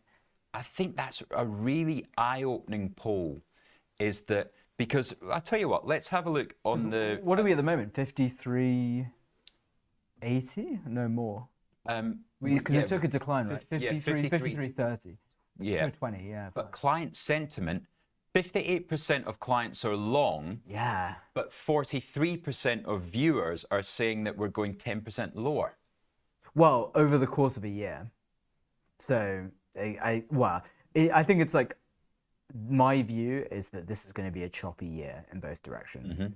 And so it's very hard to know, like, okay, maybe if I'm super patient, I can make that move now, but like it's going to be a messy year. Even overnight, we've had announcements, right, from the US. So yeah, I think it's not straightforward. So what do you do then if it's slowly kind of coming to realization of people that we could go lower, but they're maybe fully involved in their pension. Yep. They've got investments, they've got trades on. Yeah. I think you start to think, where are those trades you wouldn't enter today, knowing the information you have today. And then we often talk about like trying to get perspective. It's one of the reasons actually taking breaks is really important, is because it gives you that slightly more objective detachment that can lead to better decisions. Yeah. So I think really trying to like see the world as it is, not see the world as how you want it to be, is like the key to trading a market like this. And thanks to Jesus, we're forced into it. Yeah, well, some of us are taking an early day of holiday. All right, God, that's It's two twice. hits. Yeah. No, I'm joking. I've been off in Singapore for a week, so I actually had my holiday just before Easter. But this is, you are forced into taking I think it's good. at least 3 days. Yeah. Take advantage of it. For sure. So maybe let's take a step back and let's think about why are breaks important. So why do you think it's important to take breaks in if we're thinking specifically about not just our well-being and how much enjoyment we have, but if we're thinking really strictly on the lens of performance, why do we think it's important? Well, and so let's go back to my Olympic days, right? You work all year to train for a 3-week period of peak performance. So there is like the ratio of almost like if you're an actor, the ratio of rehearsal time to performance time for professional sport is the most extreme. So you might, if you're a 100-meter runner, right, in the extreme, you are training all year. Let's talk about a proper event. Okay, maybe hurdles. 400 meters. 400 hurdles, right? Let's choose that, right? You are training almost all year for what is basically like a minute or less of like 47 seconds. 40. Well, yeah, sure, exactly. Yeah, 47 seconds of peak performance. Yeah. And that rehearsal time, that practice time ratio is very, very skewed relative to performance time. But you want to be in the right headspace and the right physical space to do that performance time as optimally as you can. Now, just for those just joining us, we're not talking about Ronnie's love life here. We're talking about... Everyone's getting hit by strays this morning. Throw the grenades out before I go. Then when it comes to trading, I feel that you get to a point when you're seeing the market, right? And you're seeing trades. And the only way I can describe it is... You feel like really locked in. Locked in, but you're one of these machines that you see, a Rolls Royce or something, an engine, that all the pistons are going perfectly in sync. Yeah, so that is what a lot of psychologists call like flow state. It's where you're often doing a lot of things not quite as consciously as you do when you're not in flow state, and where you're in like a mode of focus and effective operating, where a lot of the information you're absorbing, you're doing it in a really efficient, effective way. It's quite hard to get to flow state, but once you're there, it's really, really effective. Like you tend to see productivity like 3-4x versus normal state. And then something happens, vol goes up, or you take a hit on something, so your confidence goes down. You're ripped out of that flow state. And you're, so suddenly it's... And it just, things start to break, but recognizing that point that... Really important. They're starting to break, because your P&L don't get better from there. Yeah, and I think as your like emotional state also gets worse at the same time as your like information absorption gets worse, then you're making worse and worse decisions, and it all kind of amplifies. So I think taking breaks in general is important for 3 reasons. The first reason is it's cognitively enhancing. So we actually know that if you take breaks, whether those are short or long breaks, it tends to increase your memory retention, which allows you to absorb information more effectively. But it also, if we're thinking about cognitive performance, like thinking really hard is effortful, and that requires motivation and willpower and discipline. And all of those things are actually enhanced by taking breaks at a regular cadence. So cognitive performance is better. That's really important, especially when we're doing a cognitively intense thing like investing or trading. It's not that physical, is it? It's not that physical, but like I think there is an element of it that is also about like how your physical body is feeling. So then the second reason for taking breaks is it's restful and re-energizing. So like I think one of the things that is quite physically intense that people don't really think about is during market hours. Like that's quite a prolonged period of time where you're in a decently heightened physical, emotional, and cognitive state. And so really making sure that you have downtime to rest and recover is really important. I guess when we're talking about your hurdling days, like recovery time is sometimes even more important than some of the training time that you're doing. Because that sets you up for the next training session. And the next day, it was in that case, it was taking an ice bath. Not a pleasant experience. Horrible experience. Now, I had an interview with Bat last night, right? Sosnov's right-hand man. And Sosnov... Very prolific Twitter user as well. He's on fire on Twitter, isn't he? But Bat's advice is, and having worked on the floor for over 20 years, right, and been through 87 crash and Asian 97 and Enron, exact 9/11. Their advice is set yourself up for the next day. Yeah. Right. Always. But that requires quite a lot of discipline, right? And it requires Huge. a lot of forward thinking. So I think that's really important. And it relates to the third reason you want to take breaks, which is breaks generate perspective and detachment from your day to day that allow you to be more effective and objective when you're making decisions. And so like having a clear understanding of like, okay, like there is stuff outside of the screen. There is stuff on a longer term time horizon that I care about rather than just kind of shorter term trades. All of that helps you make better decisions, and actually also both the restorative element of breaks and the perspective taking are both also about reducing your cortisol levels that impact how you think about stress, but also how your memory works and how your brain works. So like if ODing on cortisol basically can literally lead to like your brain shrinking.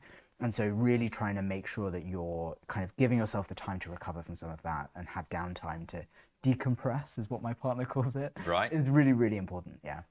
Definitely. And what can people do to help themselves this weekend to enable that state? Well, so there's a few things, which is like when we're thinking about breaks, there's big questions around both how long and short and how frequent we should be taking breaks, and then what should we do in the downtime. So I think if we take the how long and short, there's actually benefits to both of them. So even intraday breaks, we know that for every 90 minutes of like hard work or intellectually difficult stuff you're doing. So that's once a day for most people in here. Yeah, exactly. You could benefit from a 5-minute break. And actually those shorter breaks are actually shown to both enhance performance, but also like motivation. And like we said, like a lot of doing well is not just being in a good state to do well, but being willing to exert the effort required to do well. Yeah. So motivation is really key. And when you're taking those short breaks, what is really important is actually trying to be physically active, even if that's just going for a walk. And we know actually kind of through some funny psychology research that like taking sugary snacks is good during those breaks, both from a performance side and from like a general like restorative sense of well-being side. So for those at home who don't know, Rich tends to go and have a hot chocolate every so often, but that's a good example of a sugary snack to try and like break up some of that effortful time. So short breaks are important, but long breaks are also really important. And I think what's important about those long breaks is making sure that you actually switch off. So I think there's a risk that, especially over a long weekend like we have, like there's news still happening all around the world, and then people will really, really struggle to like turn off the part of their brain that is constantly hungry and seeking information. And we often talk about like a busy mind. You can really use things like meditation to help calm you down. You can try and avoid as much screen time to keep you down, or what some people do. That phone away. Really hard, right? Actually, especially in like our modern like social ecosystem. One thing that you can do is have like dedicated time to like check news or check your phone, and then try to not do it outside of that dedicated time. That's I can't help but thinking the latest White Lotus series. I haven't seen the latest series. They're forced to put their phones away. Oh, really? Yeah. It's very funny. Yeah, so like I once worked in an office that had like Faraday cages for phones because we were dealing with quite sensitive information. And you would literally put your phone away. You couldn't check it the whole day. And I found that 3 months of doing this like kind of rewired my brain weirdly. Right. And I just ended up checking my phone less. But having some discipline around how you switch off is really important. We know that time in nature and outdoors is like actually really valuable. And that's for a few different reasons. It does that perspective thing that we spoke about earlier, which is like seeing other people and seeing plant life and seeing the world around you helps give perspective, but also because being outside gives you light in your eyes, and that helps restore your circadian rhythm and your autonomic arousal cycle. And so being outdoors is actually genuinely quite important, especially if the weather is nice, which in the UK seems to have had a good run for now. Yeah. And then I think the final thing to keep in mind is like, if you are taking a couple more days on either side, like that's actually even better. So we know 3 days break is not quite long enough to like fully switch off. Okay. And we know like 3 weeks of break is like too long, and then actually you start to feel really disengaged. So the optimal time is somewhere in the middle of those two like time points. Nice. So even if it's one extra day, or like I guess we've got the Friday, Saturday, Sunday, Monday, that's 4 days. So actually this is a good opportunity.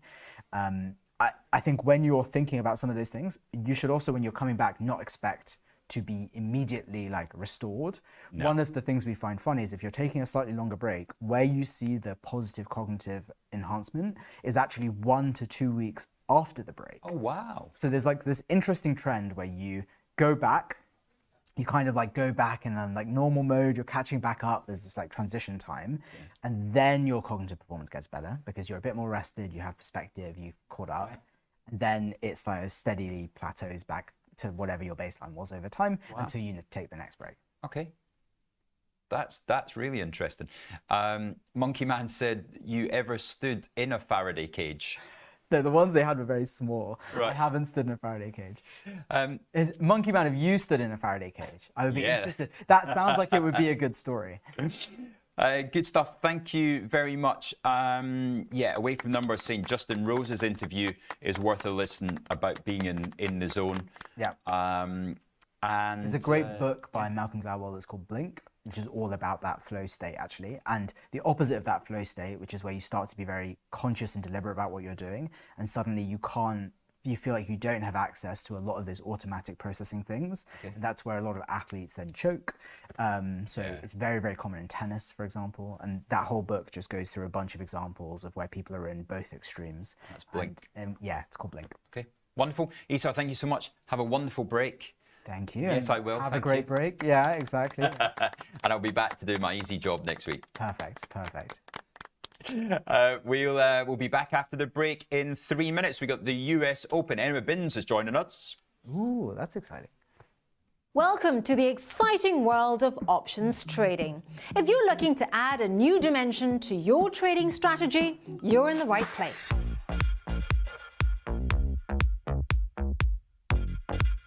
Options trading offers unique benefits that can elevate your investing game. With options, you can protect your portfolio against market downturns, essentially creating an insurance policy for your investments. Now, what sets us apart is our commitment to your success. We provide extensive educational content to help you understand options trading inside and out. And with our 24-hour servicing, support is always just a call away. But that's not all. Options also allow you to generate income from your existing positions. Strategies like covered calls let you profit even when your stocks aren't making big moves. Options also shine when the market isn't following a clear direction, whether prices are rising, falling, or staying flat. There's always an option strategy you can use to potentially benefit. Now, we offer 2 ways to trade options: listed options for US shares, ETFs and futures, and over-the-counter options through spread bets and CFDs. Both types give you the ability to take various market positions. So, ready to explore the potential of options trading? Well, open an account today and take your first steps into this dynamic market. Remember, while options trading can be rewarding, it comes with risks. Always trade within your means and never risk more than you can afford to lose.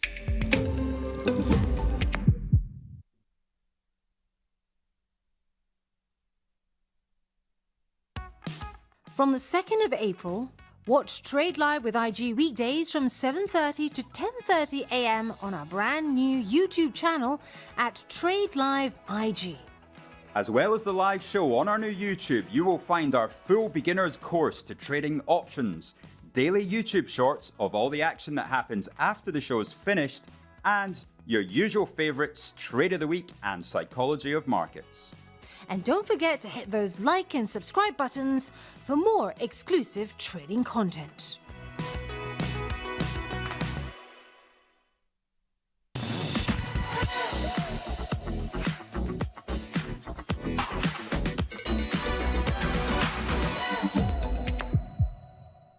If you're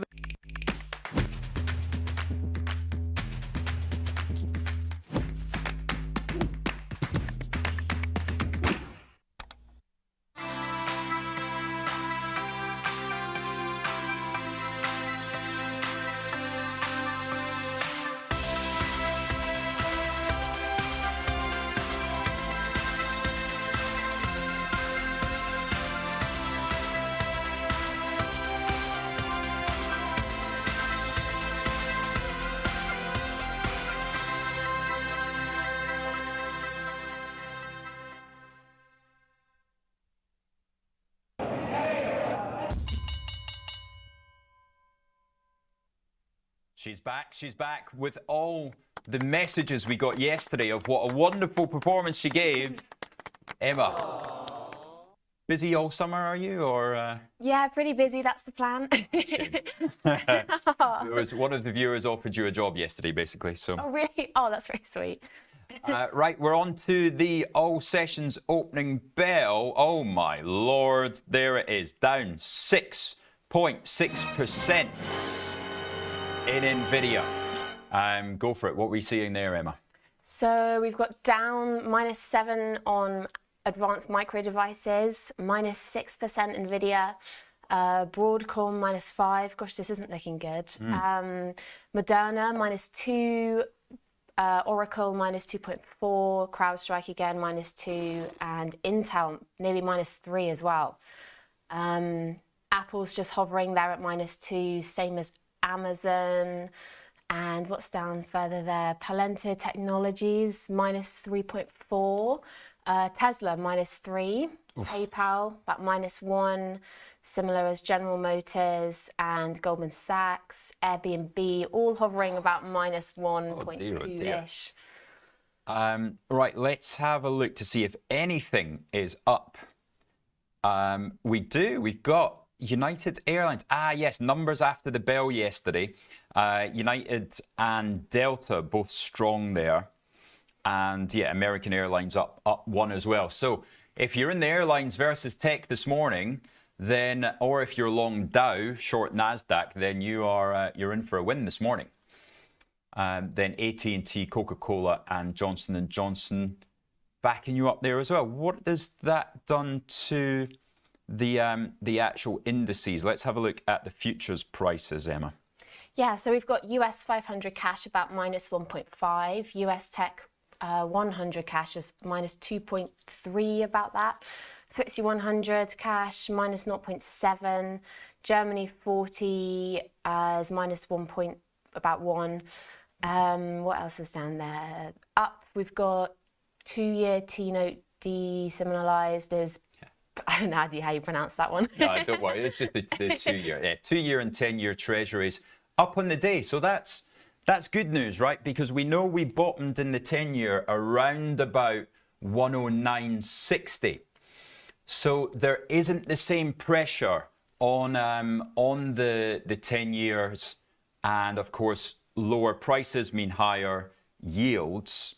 So we are seeing yields come off in bond world, which we'll take a look at in a second as well. But that volatility is back, isn't it?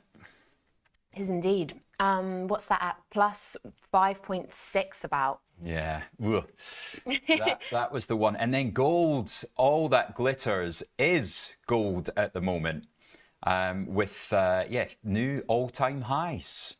Your gold miners will be doing well today. They will indeed. I'm hoping so. Now, what everybody wants to know is, was there an accident yesterday in the car?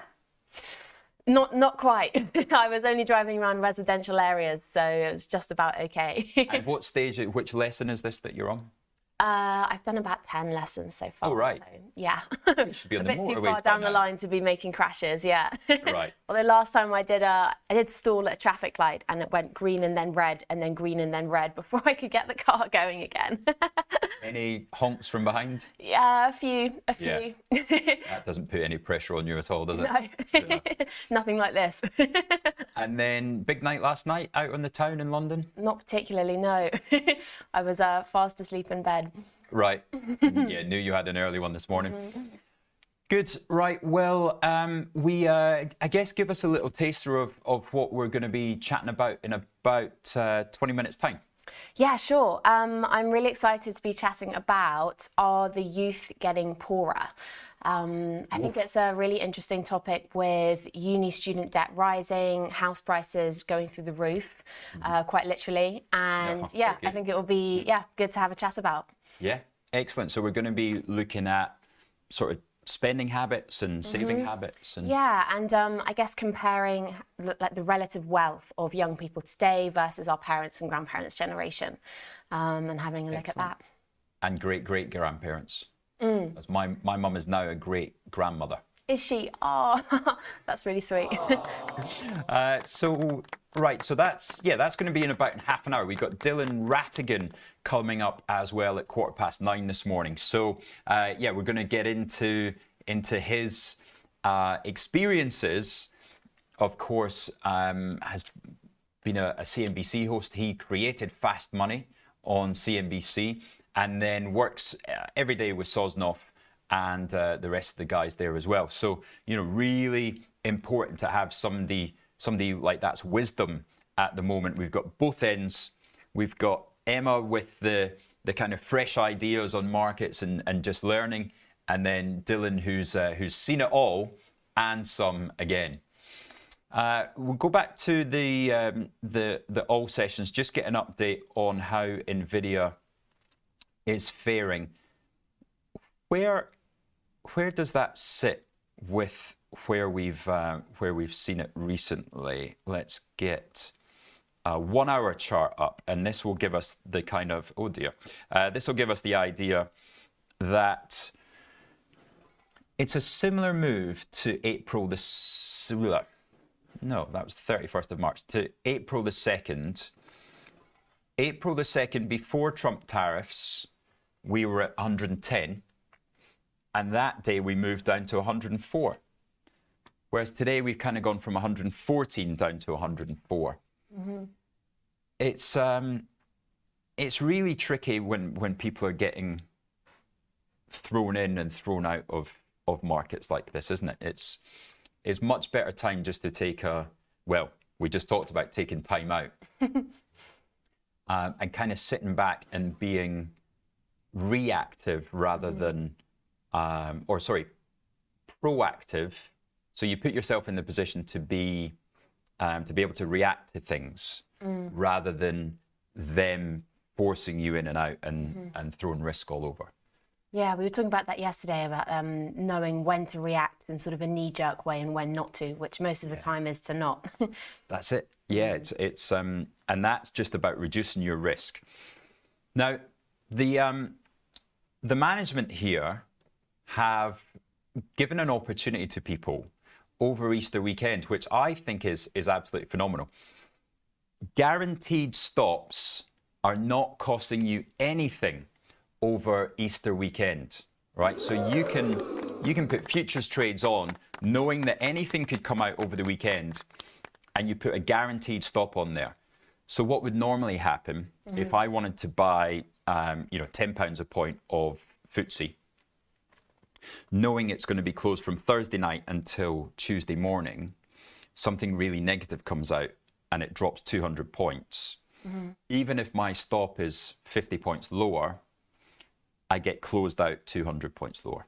I see. Right, because it's the first available point for the market to trade. Now you can put a guaranteed stop on 50 points lower and you get filled there. I see, that's really good. It's a freebie.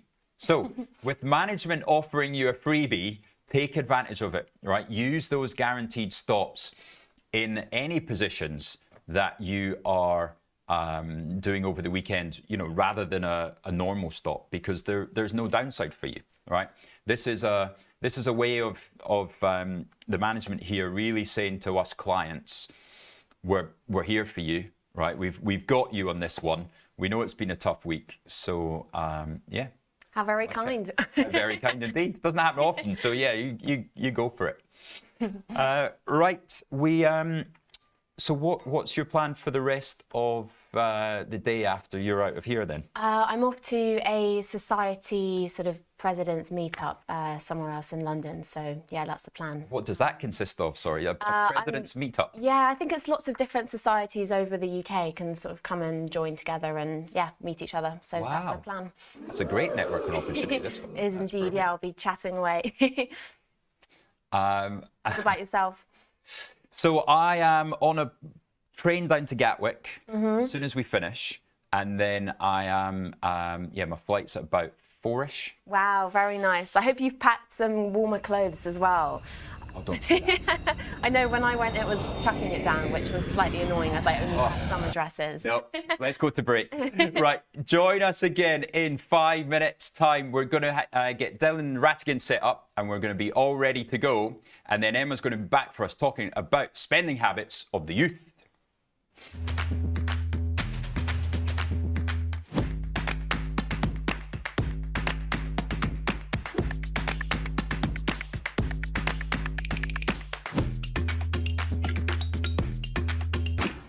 Welcome to the exciting world of options trading.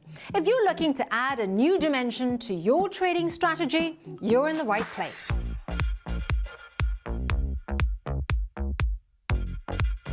Options trading offers unique benefits that can elevate your investing game. With options, you can protect your portfolio against market downturns, essentially creating an insurance policy for your investments. Now, what sets us apart is our commitment to your success. We provide extensive educational content to help you understand options trading inside and out. And with our 24-hour servicing, support is always just a call away.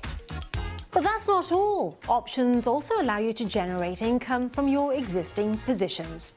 Strategies like covered calls let you profit even when your stocks aren't making big moves. Options also shine when the market isn't following a clear direction, whether prices are rising, falling, or staying flat. There's always an option strategy you can use to potentially benefit. Now, we offer two ways to trade options: listed options for US shares, ETFs and futures, and over-the-counter options through spread bets and CFDs. Both types give you the ability to take various market positions. So, ready to explore the potential of options trading? Well, open an account today and take your first steps into this dynamic market. Remember, while options trading can be rewarding, it comes with risks. Always trade within your means and never risk more than you can afford to lose.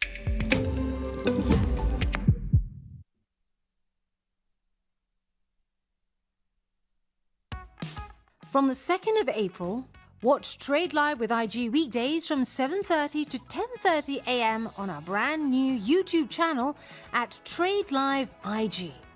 As well as the live show on our new YouTube, you will find our full beginner's course to trading options, daily YouTube shorts of all the action that happens after the show is finished, and your usual favourites, Trade of the Week and Psychology of Markets. And don't forget to hit those like and subscribe buttons for more exclusive trading content.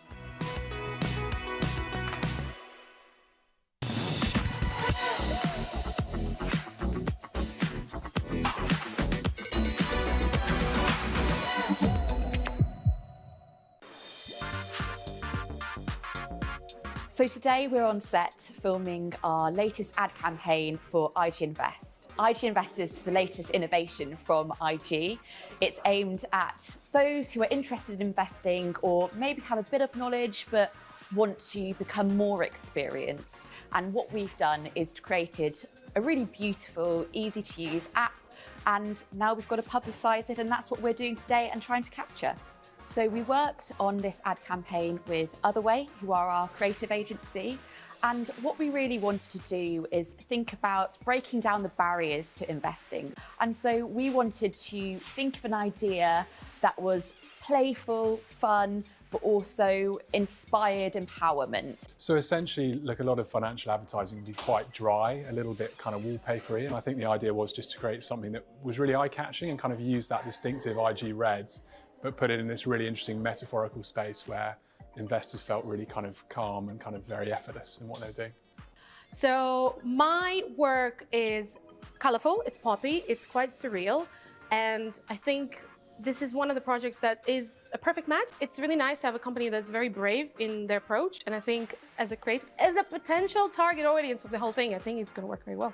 There were too many people to name who've worked on this project. At IG, it's really important that we move at pace whilst delivering really high quality work. So we've had to have the best brains in the business on this one, and we really hope that you like the result. It's been a real pleasure working with IG. I think ultimately as a brand, they're really keen to push things and kind of take the financial kind of advertising space somewhere slightly more interesting. So it's been a real joy for us to work with them and help them kind of get there on their journey.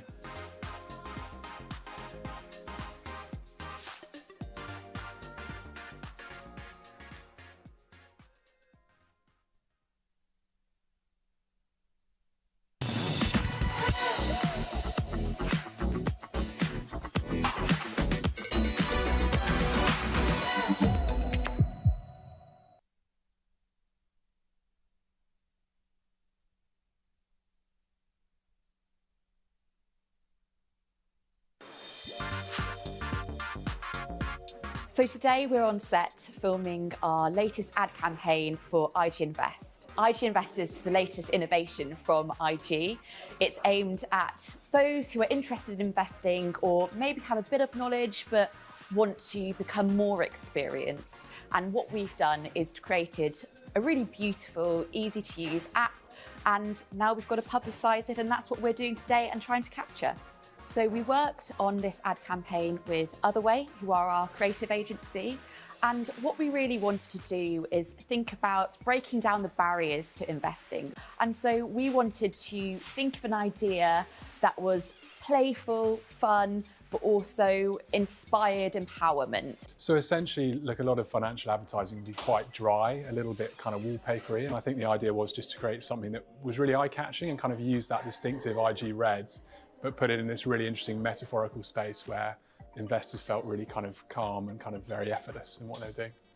So my work is colorful, it's poppy, it's quite surreal, and I think this is one of the projects that is a perfect match. It's really nice to have a company that's very brave in their approach, and I think as a creative, as a potential target audience of the whole thing, I think it's going to work very well. There were too many people to name who've worked on this project. At IG, it's really important that we move at pace whilst delivering really high quality work. So we've had to have the best brains in the business on this one, and we really hope that you like the result. It's been a real pleasure working with IG. I think ultimately as a brand, they're really keen to push things and kind of take the financial kind of advertising space somewhere slightly more interesting. So it's been a real joy for us to work with them and help them kind of get there on their journey.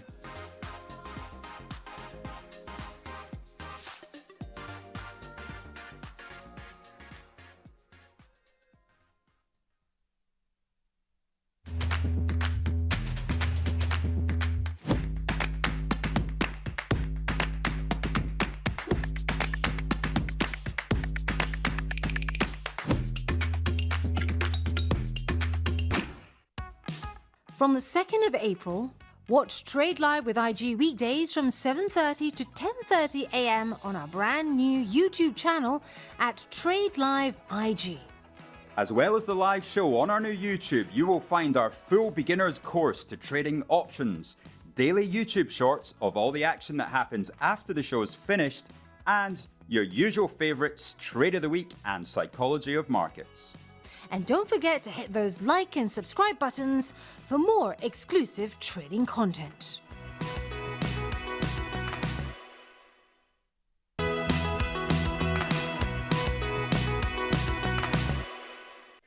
Welcome back to Trading Experiences, and there is nobody more experienced than the man we have on screen here, Dylan Ratigan. Welcome.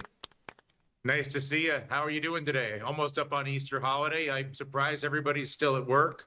Even the stock markets in America seem to have gone to sleep the past couple of days.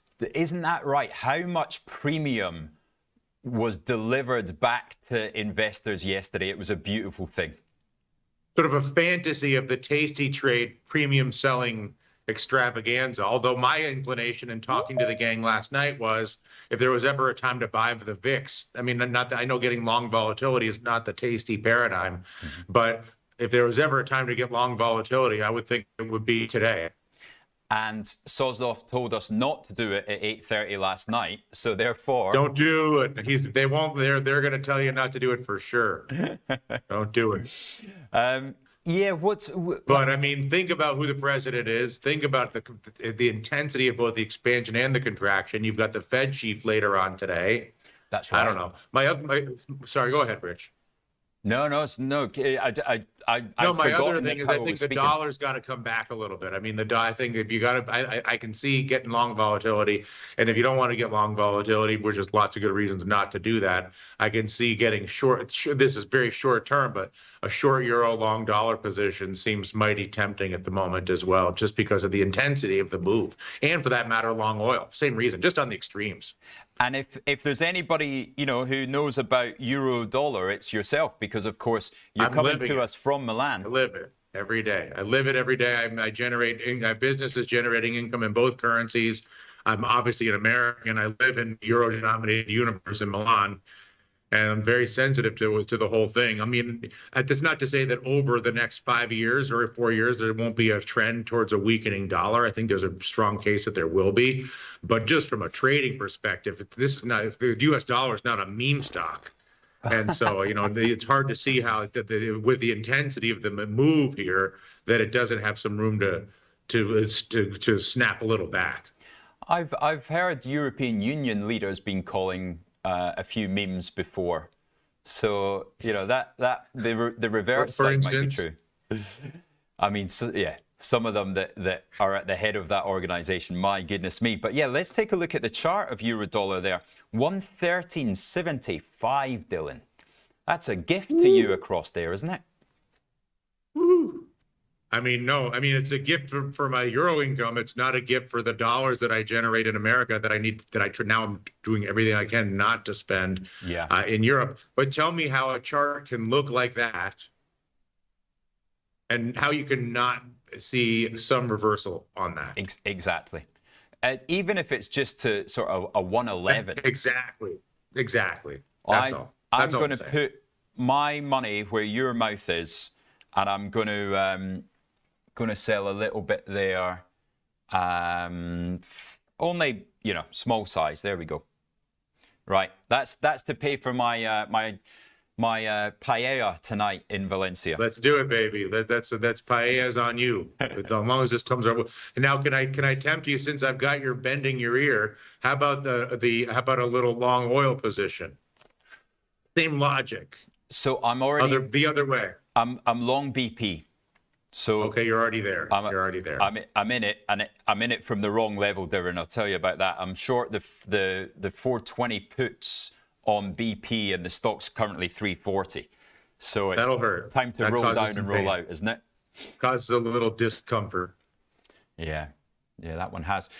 Now, yeah, tell me, since we were last on air, obviously you're on with Saws most evenings, and Vecchio and Ilya. What's the general feeling just now of, apart from it gone quiet? No, I mean, I think that I would say the general feeling is don't be fooled by the quiet. You know, that the quiet is an exception driven by maybe some exhaustion, maybe some price extreme, maybe the upcoming holiday sequence, but in no way is it a reflection of stability or perceived stability in the context of policy coming out of the American government. And the policy out of the American government is the primary catalyst for all of the activity. I mean, the last time we spoke, and you hit it right on the head, we were talking about the bond being the disciplinarian. And I believe it was last week exactly to the day where we were having this conversation. And you're saying, well, what we were saying, you and I were discussing, well, what stops Trump and what brings order in the court and all this? And then obviously the answer is always the bond market. And then you're, well, when? And I was like, oh, who knows when? And you said, I think it's right now. And then it was exactly a week ago. It was this time. It was like 2 hours later. Trump was like, oh, never mind. It's all never mind. Didn't mean it. And and everything's up, 9% or something that day, or some absurdity, in the equity indexes that day. So and then straight off again the next day. Yeah, no, I mean, exactly. That was the scary one for me. So I would say that the prevailing sentiment in New York and Chicago is don't be fooled by this moment of calm as being evidence of acceptance or even resolution. No. I think the biggest thing today is going to be, there's sort of all this rhetorical action that is saying, oh, well, the American Fed chief shouldn't kowtow to the American president, and he should maintain an independent Fed independence and economic analysis and all the things that with all the rhetoric we were all, intimately familiar with over many years. Yeah. And so it'll be interesting to see Powell's rhetoric this afternoon in the United States, to the degree to which everybody likes to read the tea leaves. Is it seen as defiant, conciliatory, indifferent? Like, how is it seen? How is it perceived relative to the agenda being promoted by Bessent and Lutnick and Trump? Because he's such a cool customer, isn't he? I really appreciate Jay's demeanor. And in those press conferences, he generally has a dovish tint to him when he should have, but he can come out with the occasional hawkish slap just to get everybody back in line. It's tricky to know where he sits right now. Dylan, what happens when the economy falls off a cliff, right? You've seen it in 01, you've seen it in 08. We shouldn't get fooled by these economic numbers at the moment, should we? Well, no, I mean, the problem right now, whether it's the economic numbers or we're in an earnings cycle, Netflix earnings are coming out, we've been talking about the bank earnings in America, all these things, is when you have a massive macroeconomic policy shift, like we've had in the last, few weeks, couple weeks, all of the recent data becomes null. Yeah. All of the earnings become null. And so which is another reason why I would say getting a long volatility position. When data is null, the probability of increased volatility in my experience is higher. And so I think that the real thing that I will look for, and I would suggest anyone should look for relative to the Powell commentary today is, obviously there's going to be some degree of economic disruption. Obviously there's going to be some degree of economic slowdown. It's just the nature of the beast. Yeah. What about inflation? And what's Powell's perception of inflation? Because the number one thing that's going to prevent Powell from cutting rates or doing anything that is sort of supportive of or to offset the obvious headwinds that are driving economic slowdown will be because of perceived inflation anxiety and or labor market related things. But it's going to be inflation signaling or rhetoric that would be if Powell says, we're vigilant on inflation because of the tariffs or some version of that sentence. Yeah, it's going to be a wild, and it'll be a real ugly afternoon. And you want to be long volatility before he says that. Yeah, because that. you take away one of the perceived puts in the market. Jay's got our back. But then again, this demand slowdown really takes out wage pressure when you start to go to 4.5% unemployment, and the consumer, being given the real concerns. In the UK, we're already hearing about consumers stepping back, especially in the mid to lower end of the market. That takes a lot of inflationary pressures out, because if nobody's buying goods that are tariffed, then prices come off pretty quick, but that eats into margins, doesn't it? Yeah, I mean, it's never a good situation where you're like, well, we don't have to worry about inflation because no one has a job. Yes. Like that's not something that gets the markets. I mean, it's sort of like there's rate cuts for good reasons, which would be growth is intact and inflation is under control, and there's rate cuts for bad reasons, which is we're in a demand free fall and the labor markets are getting soft and we have to intervene. Both can create the consequent rate cuts. It's just hard but that's why I circle back to, okay, whatever this is, the dollar is going to get stronger short term because it's not just rate cuts here, it's everywhere. Yeah. That whatever the issues are, that the dollar is still the only game in town for a reserve currency, despite all the issues. No, there's still no credible replacement as a reserve currency. And no matter what, there's going to be how could there not be more volatility? Yeah. There's just so much uncertainty. And so how is this not a moment of pinning volatility back in, and that's setting it up for another expansion? Are we at risk of non-scheduled profit warnings, or is it too early? Is that a month away? Yeah. Too early. Yeah. Too early. I mean, we should be so lucky, right? Because the other thing is you don't know. because it's all the waivers. It's like if there's no, because there is no there's no real policy other than, you know, those who are well connected will get deals, and those who are not well, those who are perceived enemies will not get deals. I mean, one thing, what we were talking through the Mag 7 yesterday on overtime, and, you know, obviously Apple's super vulnerable, obviously Amazon super vulnerable, but also who's better positioned to guarantee carve-outs than Apple and Amazon? Yeah, true. They you know, they romance the White House as it is with their nice dinners and their and they play to the ego of the president, because big tech is one of the icons of American power globally. So there's a strong desire not to F that up. Yeah. You know, it's one thing to screw with like auto parts or medical devices or less glamorous industries that can be put back on shore. It's a totally different thing to, you know, to make an iPhone cost $3,500, or to crater Jeff Bezos' sort of global empire. Yeah, and you know, in this country, he can hit Glaxo, he can hit AstraZeneca. He definitely doesn't care about the Europeans. My God, those German automakers. Does not like them. Yeah, I mean, which is interesting, right? I mean, I guess it's sort of an interesting game where it's like, instead of doing economic analysis based on whatever the variables are, you're like, well, who emotionally, what's the psychographic profile of the American president, and who does he like and who does he not like? And then you're like, okay, German automakers, forget it. They're doomed, right? No favors there. Big U.S. tech companies, love them. Love your Amazon and love your Tesla. I mean, you could argue, I mean, I don't know how liquid it is or rational it is, but, you know, long Tesla and short Daimler or short Volkswagen could be an interesting pair. Dylan, we're getting some, sorry to interrupt, we're getting some breaking news. Now, I don't know where this is from. I'm going to have to get it. Market spiking after China says they're open to Trump talks if he shows them respect.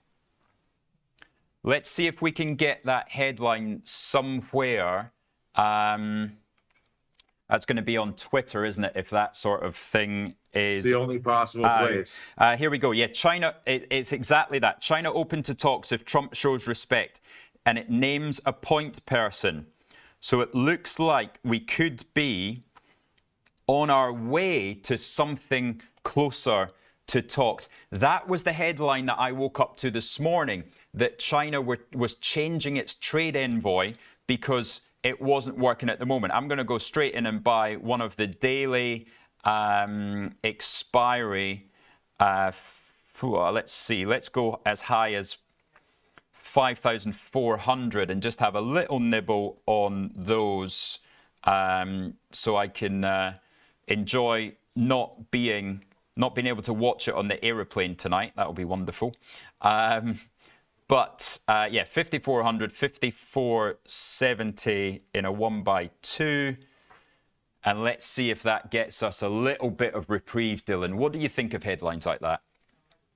I mean, that's a reason for me, in my opinion, that's why you want to be long volatility and long the dollar. I mean, that headline is, for me, is case. I don't, obviously your position there, just straight at it, is very reasonable.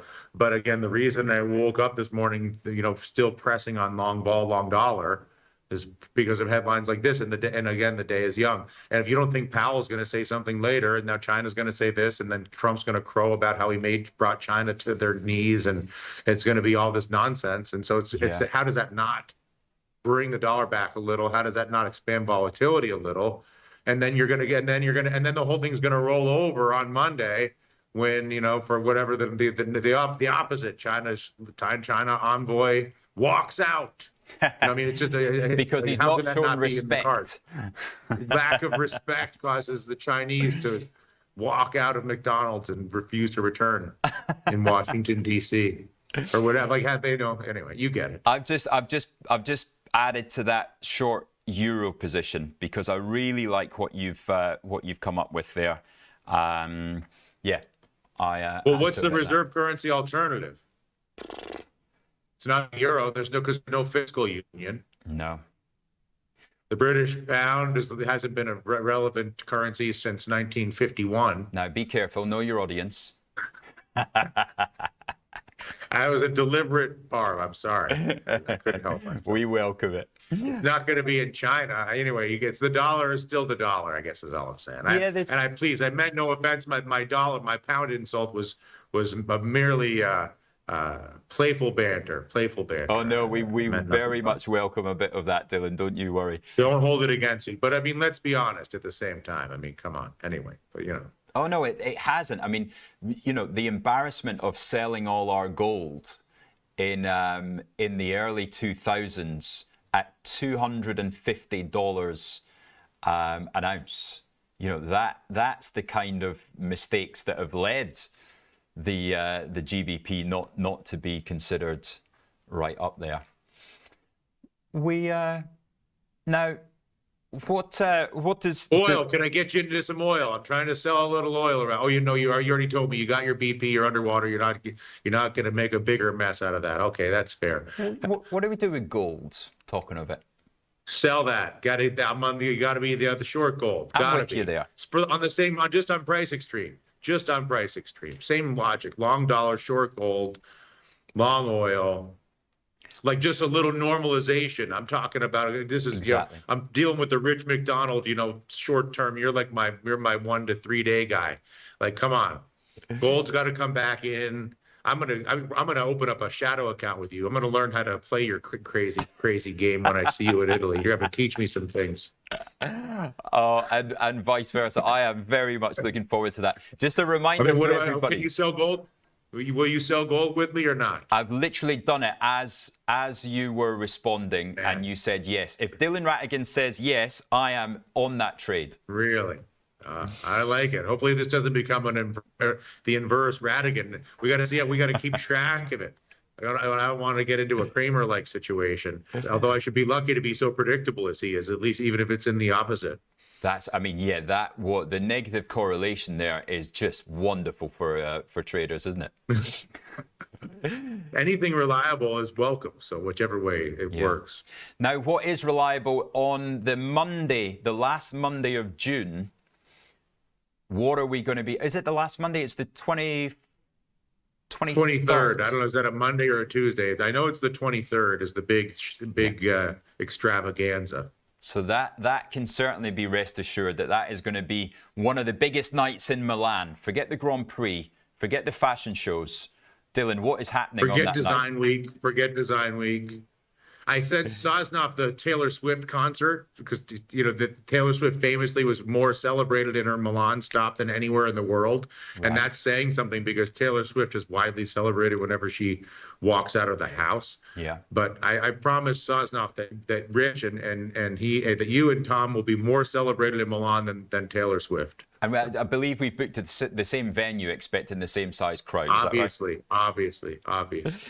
Now, just walk us through the idea behind Sosnoff not wearing his beret a couple of nights ago. I mean, that was a sign of despondence and great consternation. I mean, that is a very rare occurrence. And it's only because Mr. Sosnoff is deeply concerned that he really does believe that the American president represents an existential risk to the core integrity of American functionality. And he became, I think, so despondent and so overwhelmed with so much consternation that it came to the desperation point where he had to remove the beret, which very rarely happens. So mark the date. I mean, what do we do if the world is coming to no beret? Are we going to have to give them away? Sorry, go ahead, Rich. Dylan, are we going to have to give one away as a prize? Oh. Do you have a quiz question out there that we can offer the on the chat? Seeing as they're going out of fashion, apparently. Okay. What quiz question? Quiz question. Yeah. And make it tough because we can only have one winner. I've only got one berry to give away here. A quiz question. Think back to all those years on the airwaves that you've had.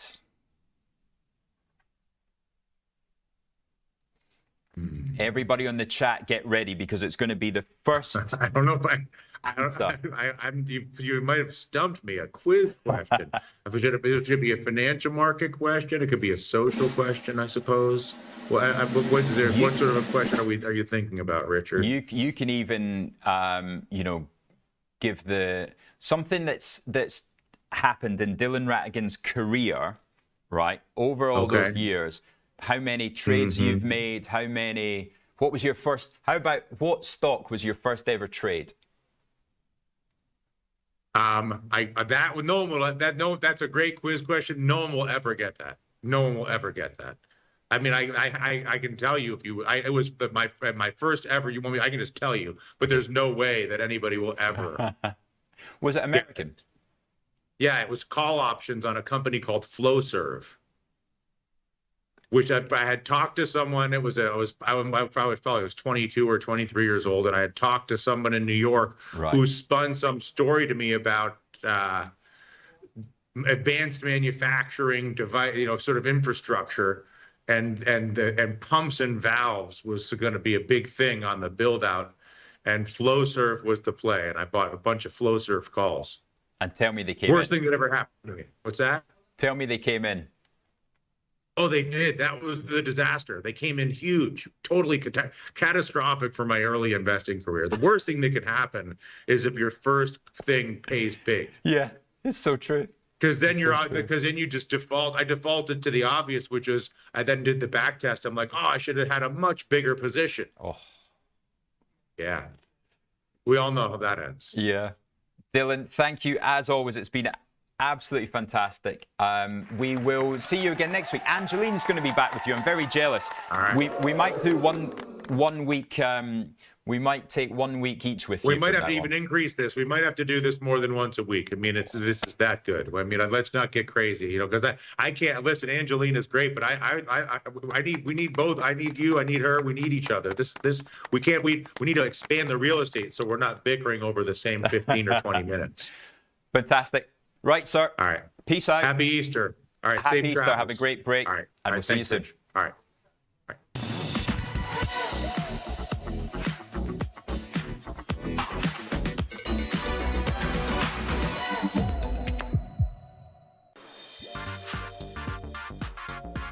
So today we're on set filming our latest ad campaign for IG Invest. IG Invest is the latest innovation from IG. It's aimed at those who are interested in investing or maybe have a bit of knowledge but want to become more experienced. And what we've done is created a really beautiful, easy to use app, and now we've got to publicise it, and that's what we're doing today and trying to capture. So we worked on this ad campaign with Otherway, who are our creative agency.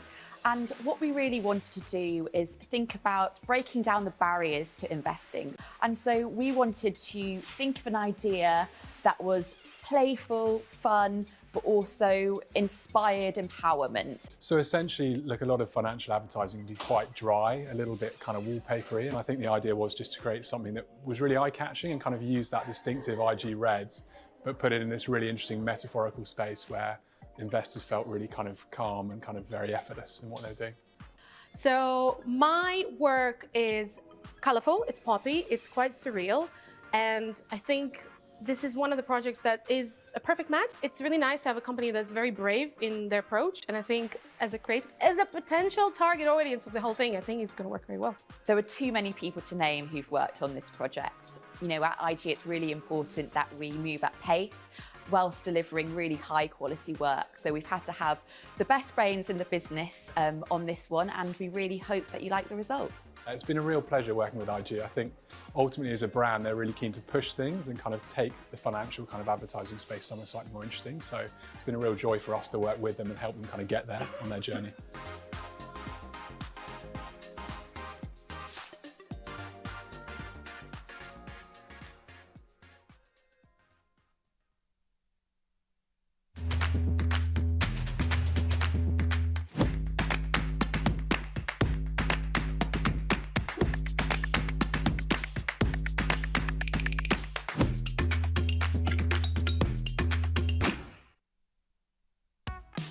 From the 2nd of April, Watch Trade Live with IG weekdays from 7:30 to 10:30 a.m. on our brand new YouTube channel at Trade Live IG.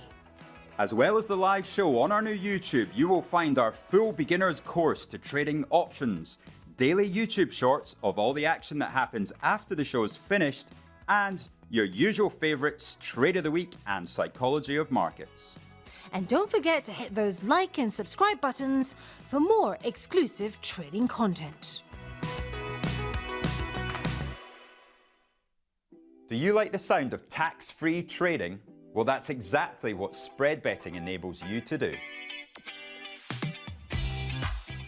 This tax-free way of trading lets you speculate on the price of over 17,000 financial instruments, like shares, indices, forex, and commodities, without actually owning them. With spread betting, you can benefit from both rising and falling prices, letting you find the perfect opportunity. So if you think the market's going up, you buy. If you think it's going down, then you can sell short. Not only is spread betting exempt from capital gains tax, but it's also commission free. All you pay is the spread. With us, you're not alone. You're part of a wide community of traders that you can learn from. We've got the experts, the tools, and extensive educational resources to help you on your journey. If you're not quite ready to trade with real money, you can always give it a go on a demo account. Open an account today, join the conversation, and be inspired to make moves.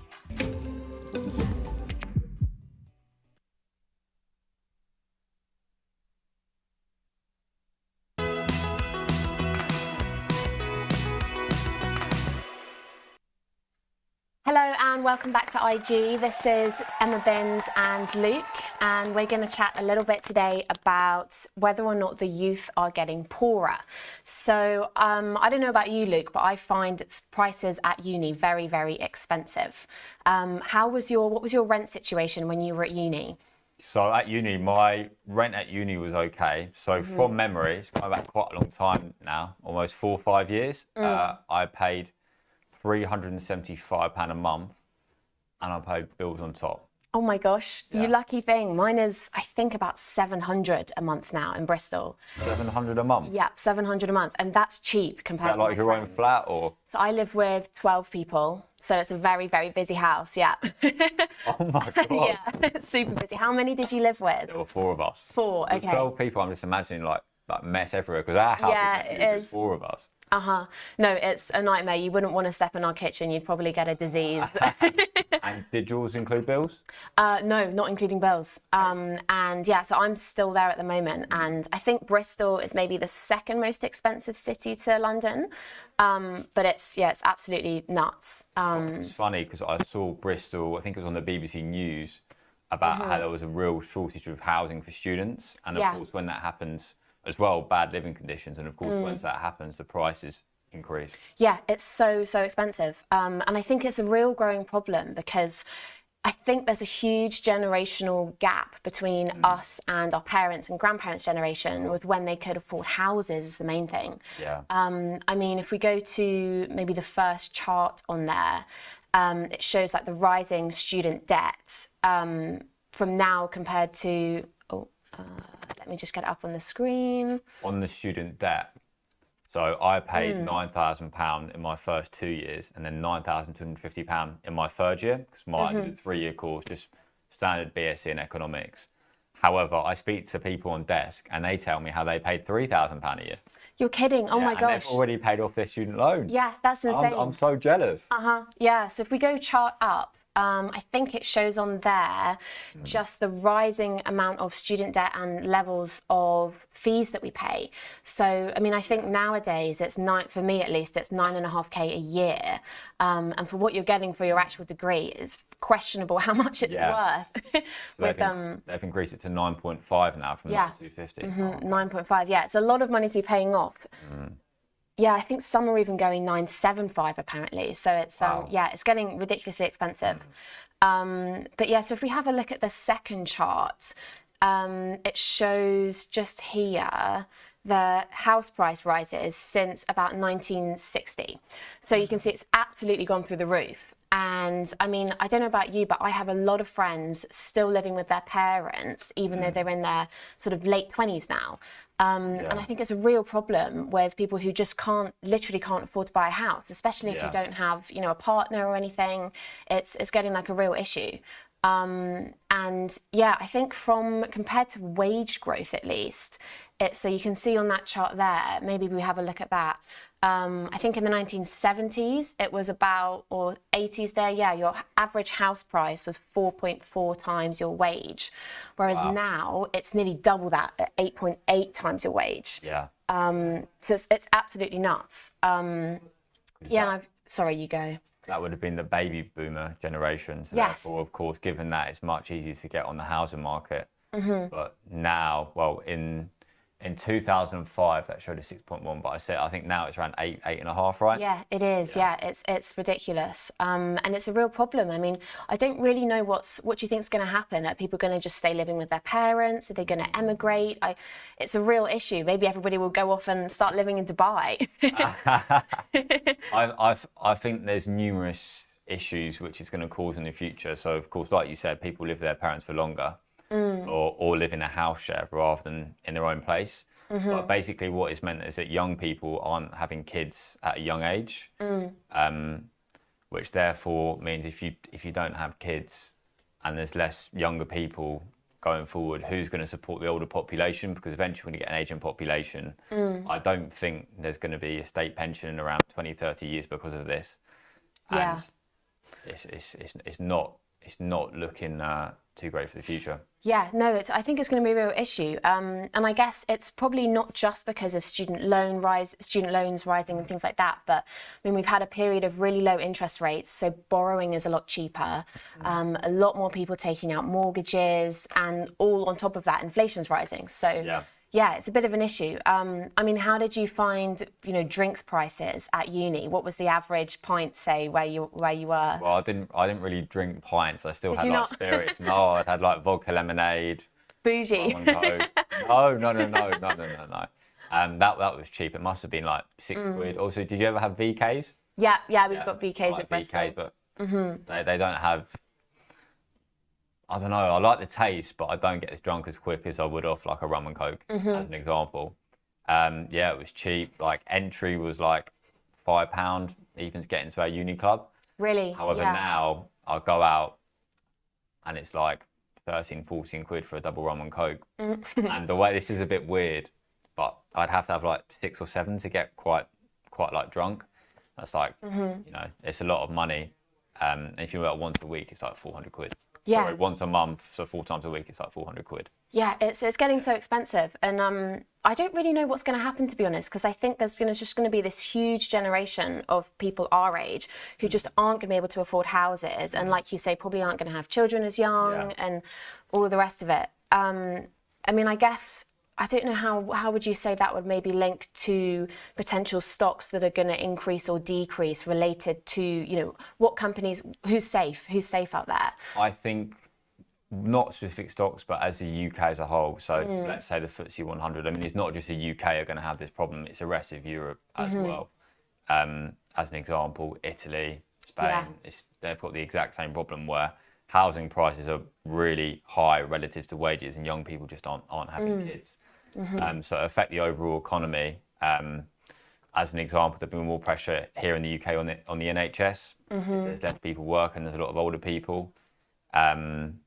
State pension, like I said before, they'd either have to reduce it or even that's get rid a of big it. one. I don't know what it is at the moment. I think it's maybe like £9,000 I wouldn't know. a year. That's roughly. Yeah. So it's best to have a private pension. Yeah. But then now everything's got so expensive and earnings haven't gone up as much as house prices and the cost of living. That means you've got less disposable income, so therefore less money to put in a pension. And I think that's something which is really important to promote to young people. Yeah, no, I completely agree. I reckon there's a couple, I don't know if you're trying to hold on to stocks as well, that are going to be safe. I think there's maybe tech-enabled consumer ones, things like TikTok, Amazon, like everybody shops online nowadays, and those will all sort of cycle through. But I think there's also been a huge growth in sort of second-hand circular economy type ones, you know, things like Depop, Yeah. Vintage. Like it seems both of that, them. yeah, I mean, I think our generation seems to be wanting all of the cheap things, but also there seems to be a bit more of a culture of side hustles type Yeah. of thing. You know, it's never been as easy as it is now to make money online. Yeah. So, I mean, I don't know, do you use things like Depop or secondhand like eBay, things like that? So if I have any clothes which I don't want, which I'm not going to wear, what I used to do when I was young, I give them to my brother. But he's a lot bigger than me now, unfortunately. So what I do is I sell them on Depop or Vinted. Yeah. And occasionally I can give like hoodies and stuff to my sister. But literally anything I don't want, I'd sell. So as an example, I sold like a Ralph Lauren grey hoodie for like 40 quid, but I wasn't really going to wear it again. Didn't fit me anymore. Just sold it rather than throwing it away. Yeah, well, it's one of those things, like everybody seems to be needing to have several streams of income or get as much money as you can on the side to be able to afford stuff. What about yourself? Yeah, I use Depop, and what else do I use? Vinted sometimes, generally just selling old clothes. I've also been down to the car boot sale a few times with my mum to sell a few extra stuff, but I'm not sure that's going to pay the bills, to be honest, as life goes on. Let's take a little look at the comments on here. So yeah, we've got bigger bees. That's the danger. As youth have fewer children, then cities over time will naturally depopulate. It will come around again where these places are more affordable. Well, hopefully so. That is the plan. And what's that one down there from Steve? You're lucky to be in a position to be able to afford to go to university. It never entered my head. I wanted to work from day one of leaving school. I earn my own money. Yeah, no, completely. It's an issue as well now. I think a lot of people just want to go straight to work because, you know, going to uni is, what's that, like nearly 30k of debt, and Plus the loan. yeah, plus interest, plus loan, maintenance. There's so many different factors. I'm pretty sure that I get absolutely hammered on the interest. I don't know whether they do CPI or RPI, but obviously they add that on top of the payments, which increases the overall amount. But it does get wiped off, I believe, after 30 years. It does. Most people don't pay that back anyway, so it's burdened by the government, i.e. the taxpayer.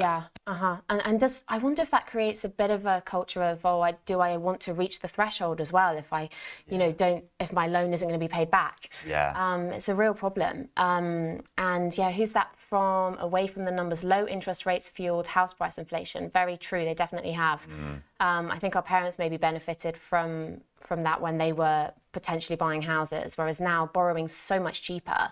So more and more people are taking out mortgages, and yeah, it's just absolutely skyrocketed. Definitely a choice to go to school and go into debt for it.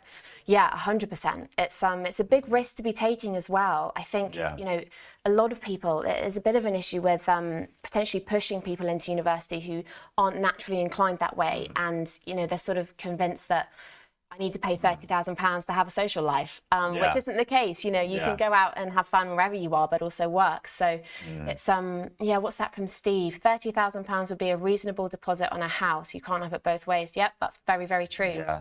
On that, talking about cost of living and house deposits, I have seen that banks have actually been promoting like 5% deposits, which initially they didn't do before. I think one of them was nationwide.